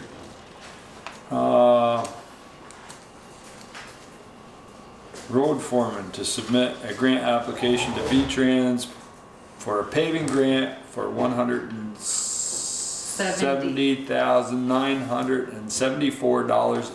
$170,974.50 with a 20% match from the capital roads. It's your pleasure. So moved. Second. Just a question though, is it, Sure. that, is a paving grant that's not coming out of the paving budget, our 20%? Oh, yeah, capital paving, it would have been, yeah. Yeah. And the other thing is too, we're not gonna get this because we've gotten one, but you guys still have to apply anyways. I mean, it's very unlikely that we'll get it. We usually get it every 3 years. We'll usually get our, every 3 years, but if we Wasn't did last get year. this is for 1 mile on Moncton Road, but like I said, our chances of getting it are pretty slim. So, but we still apply every year. Yeah, with the outside chance that somebody doesn't or can't. That's right. Yep. What's 170,000 a month? There you go. Any further discussion? Hearing none, all those in favor signify by saying aye. Aye. Opposed, nay. Motion carried. Oh, committee appointments. We put them off to the time. It'll be quick if you just do one.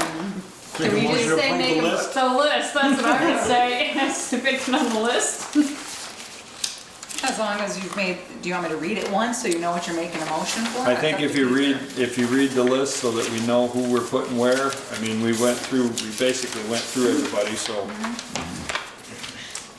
we'll have some open spots to fill, which we can hopefully advertise. So I want to talk about a couple before I read you the whole thing, is under Planning Commission, Gary Clark, he's not responded, but he's participating, so I guess my feeling is appoint him, and if he wants to resign, he'll resign. We get a letter. Yeah, he was, if he hadn't been at the last meeting, there wouldn't have been a meeting because there would have only been 4. All right, so then I will read you what your appointments will look like. You would appoint Gary Clark and Chris Purley for 3-year terms on the Planning Commission. You would appoint Carol Klaus, Ted Desmond, and Paul Jackman for 3-year terms on Zoning Board of Adjustment. What was the third one? Sorry. Paul Jackman. I want this list off. Do you want the list? Yeah. Some of them are coming Here, off, so you're gonna wanna check them. Take them. Both?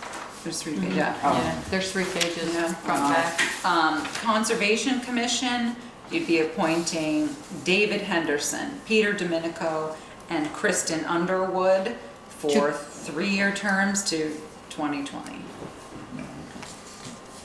This says 4-year term. I know, but they needed a one-time correction Okay, because. you said that yeah. earlier, sorry. No, that's fine.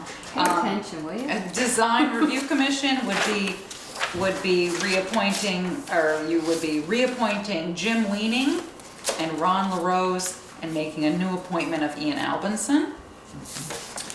On the energy committee, you'd be making a new appointment of Ian Albinson, and those are both for 3 years. Revolving loan fund, you'd be reappointing Fred Baser. On the And Ted. Oh, and Ted. Sorry, Ted. And the equipment committee. Ted's thinking, man,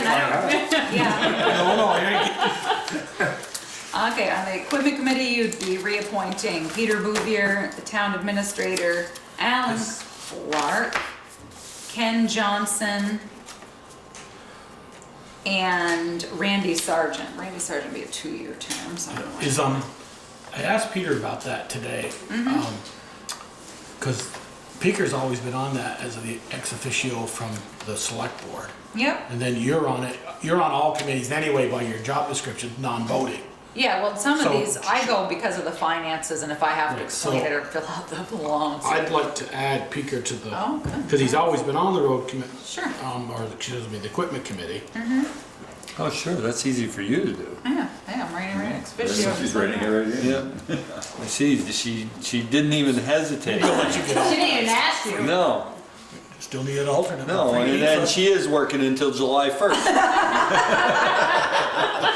All right, there you go. Fair enough. Police Advisory Committee, you would be reappointing Janet Crossman, George Smith, James Paglino, David Lawyer, Larry Guile. Not sure why all these guys run out at the same time. That's their whole committee, but that's all right. And I'm on that committee as an ex officio from the select Yep. board. Oh, well, add you right on there, Joel. Yeah. You know who's not? I haven't seen Michelle or Pete.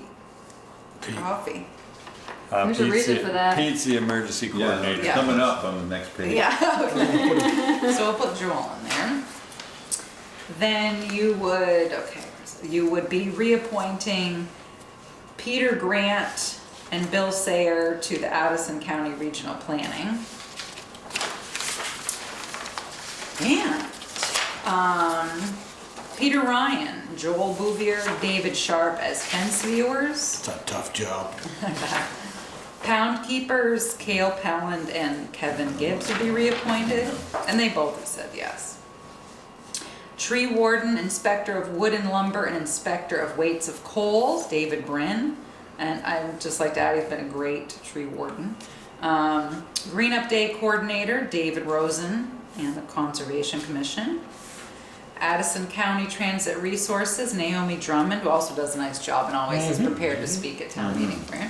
Energy coordinator, Brendan Gallivan. No response, but we'll throw him back in there. Till we get another resignation. That's right. So the town service officer and the manager is the town administrator. So that would be, I would just stay in that role until 30. But where's Peter Coffey? July 1, next page, I'm missing a page. backside of that. Oh, I'm like, wait a minute.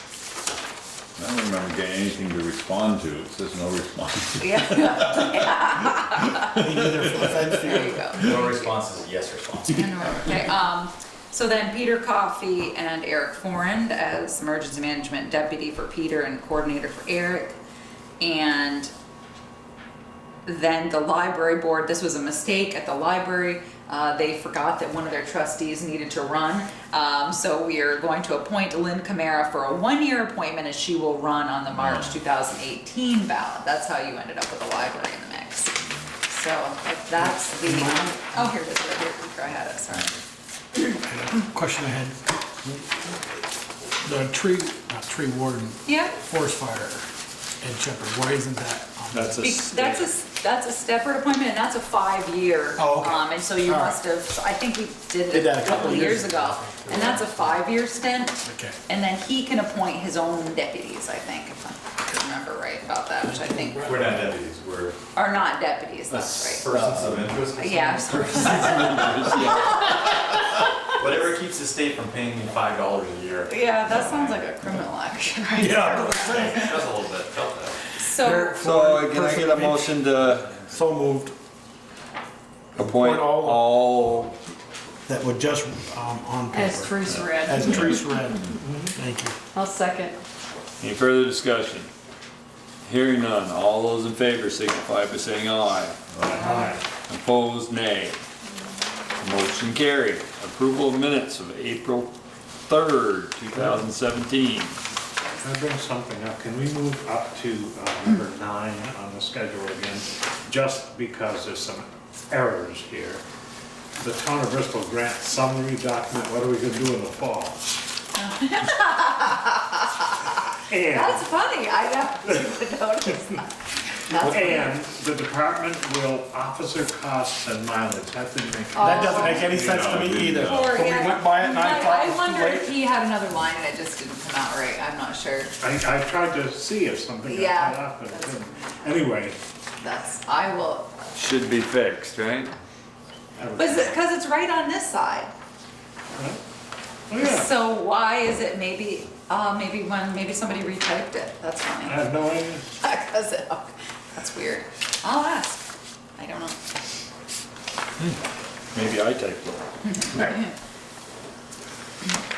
To the minutes. I have 2 changes. I'm not just saying, they're just technical. You put sing instead of sign, and there's a with that needs to come out. You get something out? Yeah, I got a couple more. We got expends instead of expands No, I didn't. in number 3. And number 7, it should be chooses, not choses. Yeah. Are you putting them on your copy, Michelle, so she Yeah, has them all? I did. Then I had one on number 4. The last line, it says about the adoption of the personnel policy. You say Peter Coffey second, so voted. And should that say 4-1? Because I voted against that. Doesn't it say you voted against it? No, it doesn't say, it just says so voted. I must have not heard you. Okay. So, Yeah, she can make It's that that, change. you blocked him out for years. yeah. She didn't block it. I also had a correction in number 2. It says Ted Lyles would like to see section 5.4 deleted. That is not true. I wanted to see the mention of the recreation director deleted from 5.2, 5.3, and 5.4. As he stated First again sentence. tonight. Yeah. No, I'm just making. No, No, it's good. No, it's thank you. all right. It's No, nice. I agree. It's nice. Oh, I'm just saying, it's consistent because you said the same thing tonight. Is true. Yes.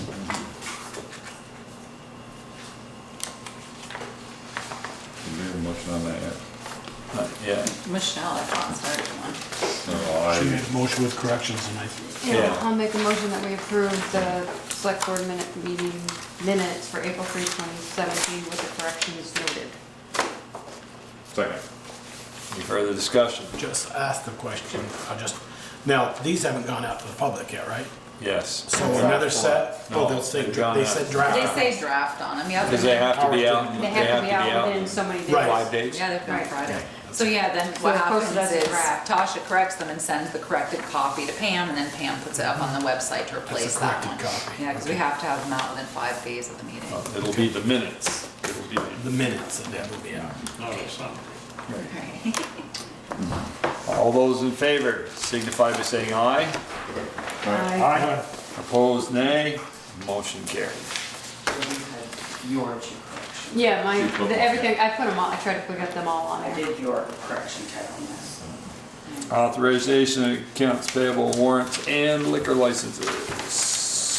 The warrant, Tasha, Yeah. is 2,404,000. School. 900. 2 million? Yeah. 2 million. Is that right? Yeah, Eric's paycheck was in there. 2,404,946. Selectmen's pay. And 87 cents, and that's because the school got paid. The Schools. That's right. Schools. So just so everybody understands that, what ends up happening is the elementary school and the high school are required to be paid whatever percent we collected of delinquent taxes within 20 days of the collection date. So by April, Delinquent taxes or? taxes, just property taxes. So by April 25th, we have to, whether we, say we collected 96% on that day, then they get 96% of what we owe in school tax, due within 20 days. And then we have until June 30 to pay them the balance, regardless of whether or not we've collected it or not. So the school gets all their money and we the figure town out doesn't, how we just collect it. And you do have liquor license. So there's an outside consumption permit for Mary's at Baldwin Creek. The patio on the south side of the inn, also lawn and garden area located to the east of the inn, traveling to the wedding barn. The wedding barn is included in the outside consumption area. And they go May through October, 11 a.m. to 11 p.m. And that's the way this has been for a long time. And then there's a liquor license for Bristol Country Store. Pass those two. What was that last one? It's Bristol Country Bristol Store, Country it's a big Store. wheel, but on the permit. Used to be Bristol Country Gators. Store.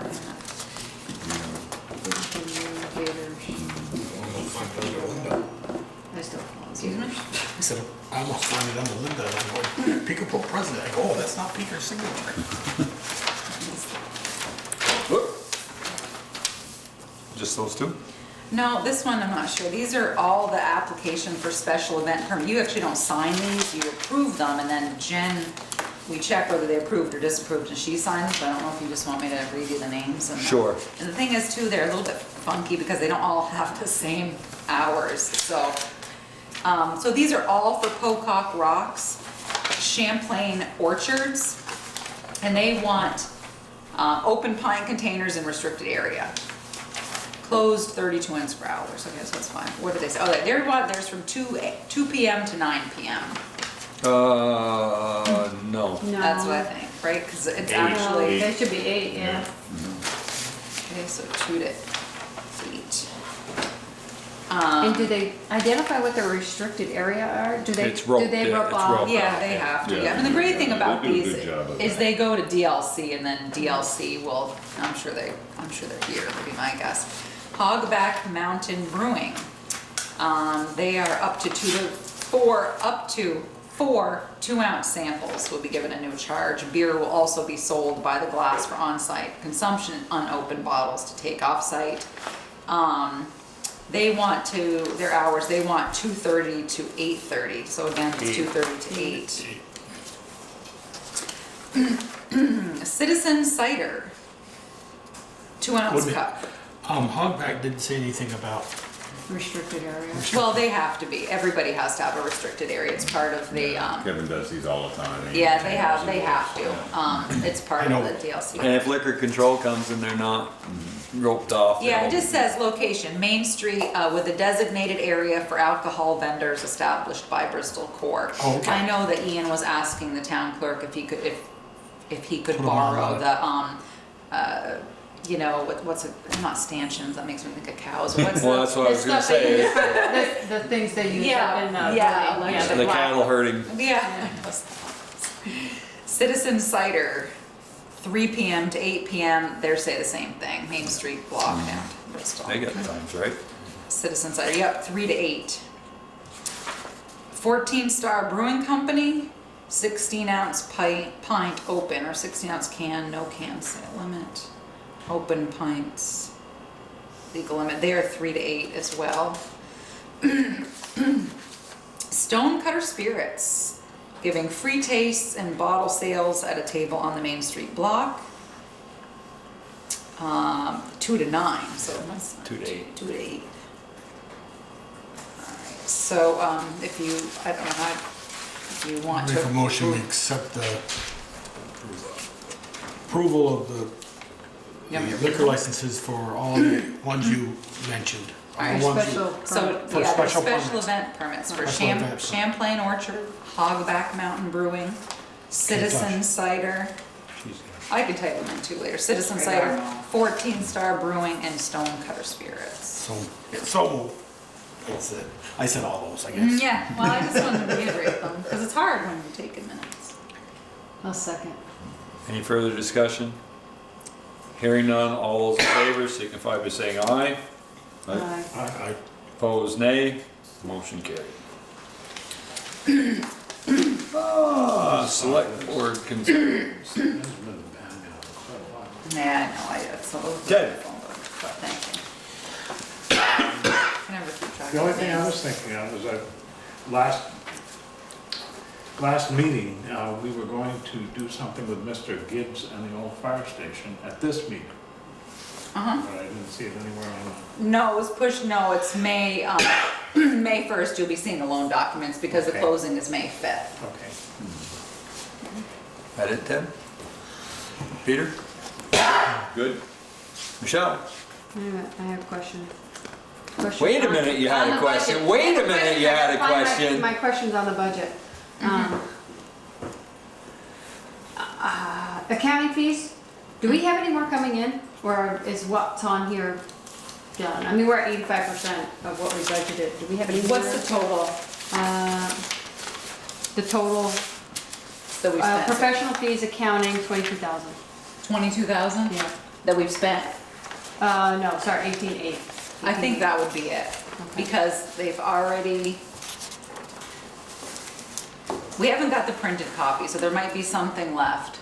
That's right, because I haven't seen the final printed copy, but I think we're close, because 18.8 I think is about what their budget was, so I think we'll be a little underspent. Eric's here, he can answer this. What's the $10,000 in planning and zoning that put them over? Well, this is the ongoing issue that you guys have addressed before, which was, using Adam Luigi, right, for different things. Yes, and they've been because cold Eric- turkey without Adam for. And Eric hadn't got since- sued in a since the while, past, so. And because Eric hadn't got, hasn't gotten sued, we've stayed out of environmental court, so kudos to you. So far, so good. The microfilming, did we not budget correctly, or did the price go up and we didn't budget? I'm assuming she intentionally went over, that she's gonna underspend her budget somewhere else. I can't, I don't clue about so. The fire department, we're over on equipment, was that for repairs and stuff, or was that something that? On equipment, off the top It of my just says head. equipment, we're at 155%. Oh, it would not be a piece of apparatus, I'm sorry. because that would be listed below. Wasn't fire department, rec department. Rec department Rec equipment, department, that's the yeah. same 3,000. I think you asked. Was that the software? Yeah, Was that the software? yeah. Okay. Yeah. And the fees? It says rec department fees, is that like fees, professional fees, is that fees, like? Oh, I think that they pay their memberships. Membership To be like in. I was just trying to clarify what the BRPA fees were. and That sort of thing, sorry. Tax anticipation interest. Yeah, we're never good with this number. Because what happens is we borrow from ourselves. So what we do, I think has been a smart move, is obviously borrowing from ourselves. And then what we do is when we pay back capital funds, we just charge like the going CD rate to the interest. So and for a long time we hadn't we didn't budget. We haven't budgeted properly for it. We need to budget more money for it next year. Right. Well, I can't. I mean, I Right. can't. It's a crapshoot. All right, that was that. My only other question is, are they done sweeping? They are, and we're gonna talk about that in a minute. Okay, I think they're I finishing up today. Did they do up our way? Because they usually do the pavement up on Meehan Road. No, Pete usually does that He does that? with the tractor, yeah. Oh. I believe so, Bouvier. Oh, so she was asking if it was done. Oh, yeah, I know. I just know, alls I know from Peter Bouvier was that the part that Cyrus was doing was gonna be done today or maybe tomorrow, but as far as if Peter does that later, I Okay. can't speak. I always about thought it was done at the same time with the same people. Peter does all intersections with Well, the tractor. nice. That's why he got a tractor with the cab, and so that they The only weren't reason I beating ask is dust. because usually after when he gets done, I thought he did it, and then some of the people brushed all their stuff off their lawn back into the pavement. I was like, really? You know where it's gonna go when he sweeps the hedge of the pavement? Going back on their lawn, he picking it up, because he doesn't have a way to pick it up. Some of it he That was picks it. up. Joel?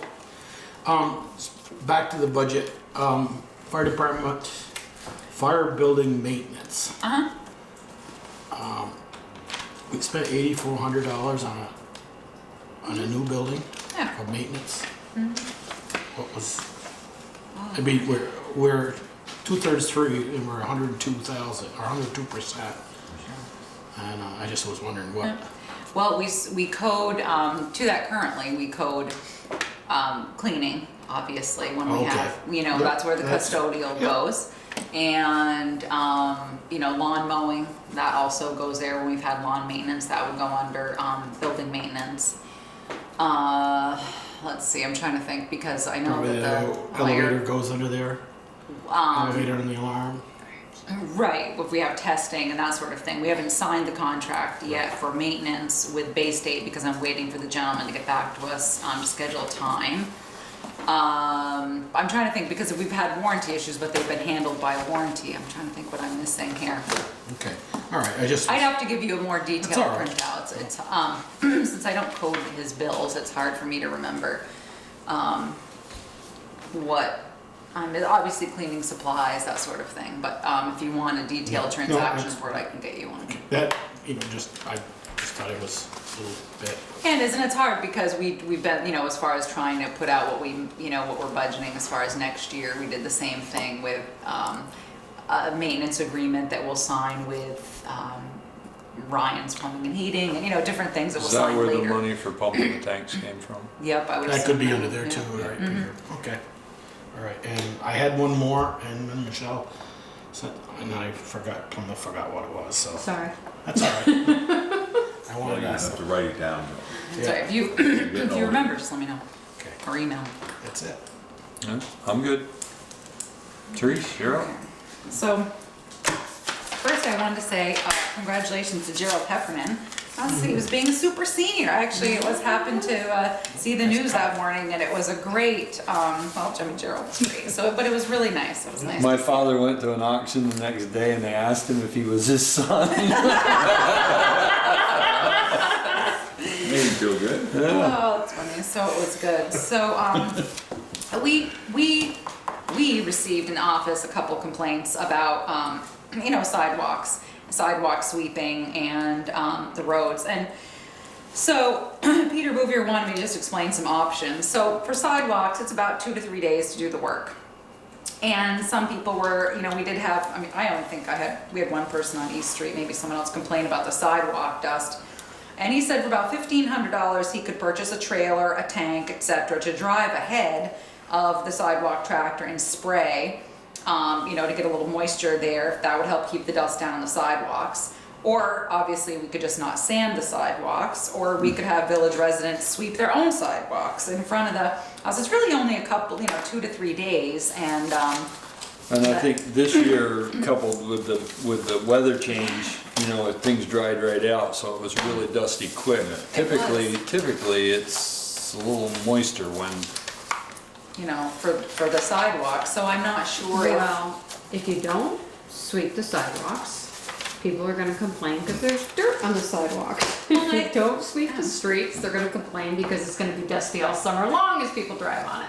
Yeah. You know, And live we on a did- dirt road, and we look at it every day. It's true. We did Winter. speak to the road, just for road sweeping, and they are going to be working next year at night. So that maybe it'll be, I think that's what Alan Clark used to do, maybe come out around. was always Is that 2 in the gonna morning. cost taxpayers more money? No, he's agreeing to come out and do it. He just, you know, he wants to do what, you know, what the road foreman wants. In the past, it's always been done at night, for 2 reasons. One, that Right. Last year. I get it. Last year it wasn't, you're right, it wasn't done last year. Well, yeah, But last that's Few what they're streets talking where about. Main Street was. But they're talking about but doing that's, it it again. eliminates the vehicles being in the way and everything. And, you know, there's a lot less traffic. Yeah, and he said the streets take about 3 to 4 days, and in the future they'll go midnight to like 6 a.m. or something like that to try to do that. I just feel it's just such a short period of time. You know, It is nasty. I understand, I saw it. I mean, I was there, but Nobody's at Foss's Corner, and I could see this plume of dust. I come onto North Street, it's a beautiful day, people have their doors and windows open, and you can't even see the street sweeper, it's got so much dust around it. that was only Not one one of them. drop of water on the street. That was only one of them, because I saw both of them. One of them worked very well. That's all it takes. It's annoying, it's nasty, it may be unhealthy, and it could be dangerous. So hopefully next year, you know, they're saying they'll do it from midnight to 6, so hopefully that'll, you know, eliminate the situation. So Sidewalks as well? No, sidewalks, I don't think so, just the roads. Because that's where most of the dust was coming from, was the Oh, sidewalk. no. Oh, no. You could, it was a plume of dust that I could see from Boss's Alan corner. used to hang out the window with a hose and wait. Right. Right. Well, I mean, you know, if you want the road Or foreman to do it spend after a $1,500, Well, then he can that's bring for the some. sidewalks, not Yeah, for, right. not for the road. They still And, scrape it up and put it in the hopper. So, all right, well, just to I let you mean, know. it's like Michelle said, it's a few days, and, you know, it's not done in the middle of May and June where you start opening your, I haven't opened my windows yet in my house. Well, we certainly So- apologize for any inconvenience and putting I don't have a sidewalk I anyway. don't have a sidewalk. Ted's the only one of us. Hey, that there's has not a house any closer to the street than mine. They used water on my street. sidewalk. Oh, they did? Yes. Oh. I think Well, one, There's any reason why they shouldn't. No, I think you, one may have been you must have had the one Yeah. street sweeper that was working right then. Yeah, I think there was one that had some issues. Yeah, because I saw both of them Was it within the same short company we period of always time. have? it was the same company we had last year, yes, VTOMs did it, because they bought the equipment from the person who. Oh, So, thank you to Ted, he's repaired the front in Tacawali Hall. As Darla, it is. yeah, Darla came out, called me, Teresa, there's a problem, it's like, it's bumped up, and I'm bumped up, I went out, it's like this, like a teepee. I'm like, wait a minute. So, Ted put in a fix there for us, and there's some rot on the west side of the porch that he said he'd tackle when he had a chance, so thank you for doing that. The personnel policy, I got a phone call today from the police chief who has some concern, or had some questions about the policy, wanted me to have a meeting with his department, and I said, no, you get a list together, because you guys all have had the policy, and I you was should just have gonna read say, it. they've all read it. So they had some questions. I said, you get a list of questions to you. You read the policy and see if you can solve the, and if they're not, then you kick it up to me. But until then, no. So hang on to it. So also, when you did sign that page, we ended up, because the changes were made, I didn't end up fitting the signatures. Right. So I cut. Told you that was gonna You were happen. right, and I thought I had it right by just doing the last page. So I cut your signatures off from one page, put it on the other one, so that's how it is in the vault, and then I just photocopied it that way. So I think someone was a little concerned. I obviously did it in front of employees. It wasn't like I was doing anything illegal, so I just wanted you to know the cut and pasted version is in the vault, but I photocopied it and distributed it that way. If you're uncomfortable with that, I can have you re-sign the policy. Whatever you like. Baldwin's dog issue. I spent about, I don't know, half hour, 45 minutes up in the Hardscrabble Road the other day. And then the next day spoke with Todd. So I'm hoping that you would like to go to the Notch with me. Go not to the Notch, to the Hardscrabble Road, maybe this week, because Todd admitted that he had not purchased any of the sonar. He doesn't think it's gonna work. He's seen it on Sean's dogs, and I spoke to Sean Freegard and Mike Freegard, and Mike said they did have a problem because whenever traffic went by, it was jarring the sonar, so it was basically zapping the dogs. So the dogs were freaked out, and they tried putting a backstop up to prevent that. So now they have moved forward with now they're putting in, got an excavator, they're moving dirt, and they're talking about putting in a fence, and what he wants to do is Sean and Mike want to hook their sonar to the backside of the fence, thinking that will help it. But so I also went and spent time with the McCormicks and talked to them about, you know, what their goals were, because they had been previously, I think it was a Saturday before the auction, they'd been barking all day, so I think that the SDs perhaps had a lot of traffic. When I went up, they weren't that bad. I did explain the limitations of the ordinance, as well as the fact that we're trying to make the McCormicks feel like they're being heard, and also try to work with you know, Todd to come to a solution here, and everybody seemed to appreciate that. So I asked, since Todd said he was going to be starting in on this, I asked if maybe I could come up this week, give him a call, maybe the end of the week, go up and see, because if he's I can't answer questions about excavating or what he's doing or where he's moving. And with me leaving, I think that one of you needs to know. Why are you looking right at me? Because you're an excavator and you're the chair. You know, so I mean, yes. So moved. You're not an excavator. So just trying to come up with, with a good faith solution here. So I don't think he's gotten rid of any more dogs. So. I'm just not available Thursday, that's all. All right, well, let's see. I'll Thursdays, Wednesdays, or after Friday. No, Thursday on Friday, Peaker. Getting there. extraction. I'll see. So Peaker, I'll talk to him and it may be next week, but I'll let you know in advance. The dump truck was listed for sale. I saw it. Bids are due April 27th. We will get the bid and then the select board will award the bid on May 1st. Did we still hold the option to trade that, or did we decide just to sell it outright regardless? I think that you had decided for the equipment committee to sell it outright because you felt like you'd make more money. It is out on VLCT's website. It's out on Craig, all of New England. We had to figure that one out. And I think that Peter is trying to get it on this listserv. Maybe he and Pam are working on that. The water line project is out to bid. Bids are due April 27th. I am working with... Getting much interest on that? I mean, calls, or you don't know? The bid tells them to call Green Mountain Engineering, which is good. So I don't know.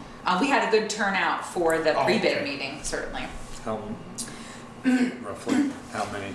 I think there were 6 or 8 here. Parker, Casella was not here. Munson. Yeah, Munson. Who did Lindsay used to work for? Hutchins, yeah. Hutchins. I don't know anymore. She's the head, I think, Munson now. So honestly, I can't remember the whole. Some of them I've never seen before, but it was a good turnout. I'm working with Peter Bouvier and Buzz Cerwillo, the installation of monitoring wells at the landfill. We have 2 monitoring wells that were damaged, and I went out today and I can't locate where they were. I think they were previously damaged, so I think they were just taken out so that the closure could happen. So I sent Buzz Cerwillo that because there's no way I'm leaving anybody anything to do with the landfill. We're gonna button that up. So working with them as well as a vendor who sells the monitoring wells. Right turn signal ordered. Should be installed by the end of May. Aquavitae had let you know that they, Jen basically entered into a deal with Aquavitae to get them paid off. They were gracious about it, very nice. I don't think I sent you the information, but so they've made a payment and they're gonna make continuing payments and they should be wrapped up in a couple of months. And I think they've really appreciated, us working with them, and so that's good. So that money's coming in. Bill Gibbs was here and I gave him permission to utilize Station 1. Two, excuse me, thank you, Station 2. He's just storing some stuff in there. I told him to make sure that he had insurance and not to access Station 1. And so he was, very glad that we were accommodating him. Have you found the sink yet? Nope. So. The sink? Yeah, the sink that was in there disappeared. In the Station 2? In Station 1. No, the one we used to watch on the side, on the north side. Yeah. So then the question about select board concerns as an ongoing agenda item. I get it, and it's hard at the same time, and so I'm curious a little bit about your thought process there. You can bring up all sorts of stuff. I never know what you're gonna say, and hopefully I have an answer, but sometimes I don't, if I don't know in advance what it is. So I'm not sure if you always have an expectation that the town administrator is going to have an answer for you when he or she doesn't know the topic. Well, for me, a concern is something that I want to know about. I don't necessarily expect an answer right then and there. Okay. It's a concern because I don't know the answer, and I don't figure that you're going to know. Like you said, to a question that you don't know, I don't expect you to have the answer right then and there. Okay. I mean, it's no different than. I don't think anybody. No. Right. Well, it's good. I mean, it's funny, when you look at other select board agendas in other towns, it's not on there. And so obviously if it's something you really want an answer to, you need to, you know, if I got a heads up, you know, it'd be great, because sometimes If I have something that really bugs me, I typically come and see you before, and if it's something that, I don't necessarily feel that our concerns are something that are particularly agenda worthy for a specific line item. Yeah. Unless it's a question that generates more concern and it has to be brought to the rest of the board at another time. You know, I just wanted to make, you know, I don't want to set. that's my personal feeling.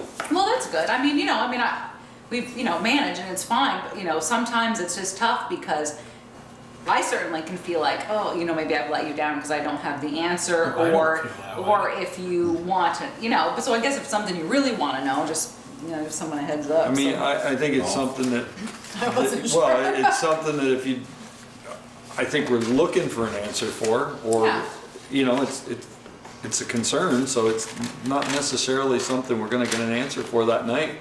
Or maybe it's something that's, has some history to it. Yeah, all right, well, that's good, as long as you're not feeling like, you know, you're better I don't service. I don't see how you can anticipate the answer to a question you don't know. Well, there you go, that's my point, exactly. So when stuff comes up, sometimes you're like, oh, if I'd known in advance, I could have been better prepared, so.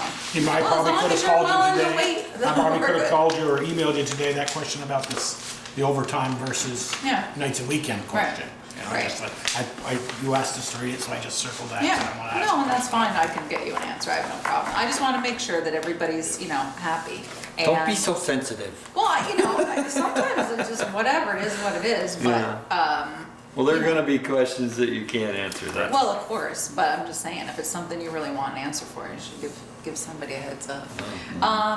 All right, so you're also talking, so here's a question, Ted, you'd mentioned, which was totally true, about how much paper we generate. Do you want to receive, I've always given like FYI items, copies of resignations, the VTOM's weekly updates, BPD and BFD monthly numbers. Do you like getting that sort of stuff, or is that something you'd rather see quarterly, like the BPD, BFD numbers, or are there things you'd rather just hear about instead of getting the paperwork? I always try to err on the side of caution and make you give you all the paper so you're informed, but. I like to get them, it's just me personally. But if you send them to me in an email, I'm happy with that too. I mean, I don't necessarily need them printed. Yeah, because I mean, there's certain things we could condense. BPD and BFD could, you know, we could tell them do that quarterly, so you're not getting all that stuff once a month. That the BFD was quarterly. This is the first quarter. He doesn't send any out prior. Okay. And the BPD's doing his monthly, and no. The VTOM stuff, I mean, it's extensive, and there are pictures that you can't even make out what the picture is about. Yeah. And I'm wondering the value of that. sometimes, yeah, if she gives me the little, you know, I won't give you the little thumbnail version, but if there's a bigger picture, but I can not include those if you want. I just really, what you said was accurate. There's a lot of paper there. So I wasn't sure if there was something that you're getting that you don't want. I wonder paper-wise, how much it actually costs us, and if we would be wise to go electronic at some point. Yeah.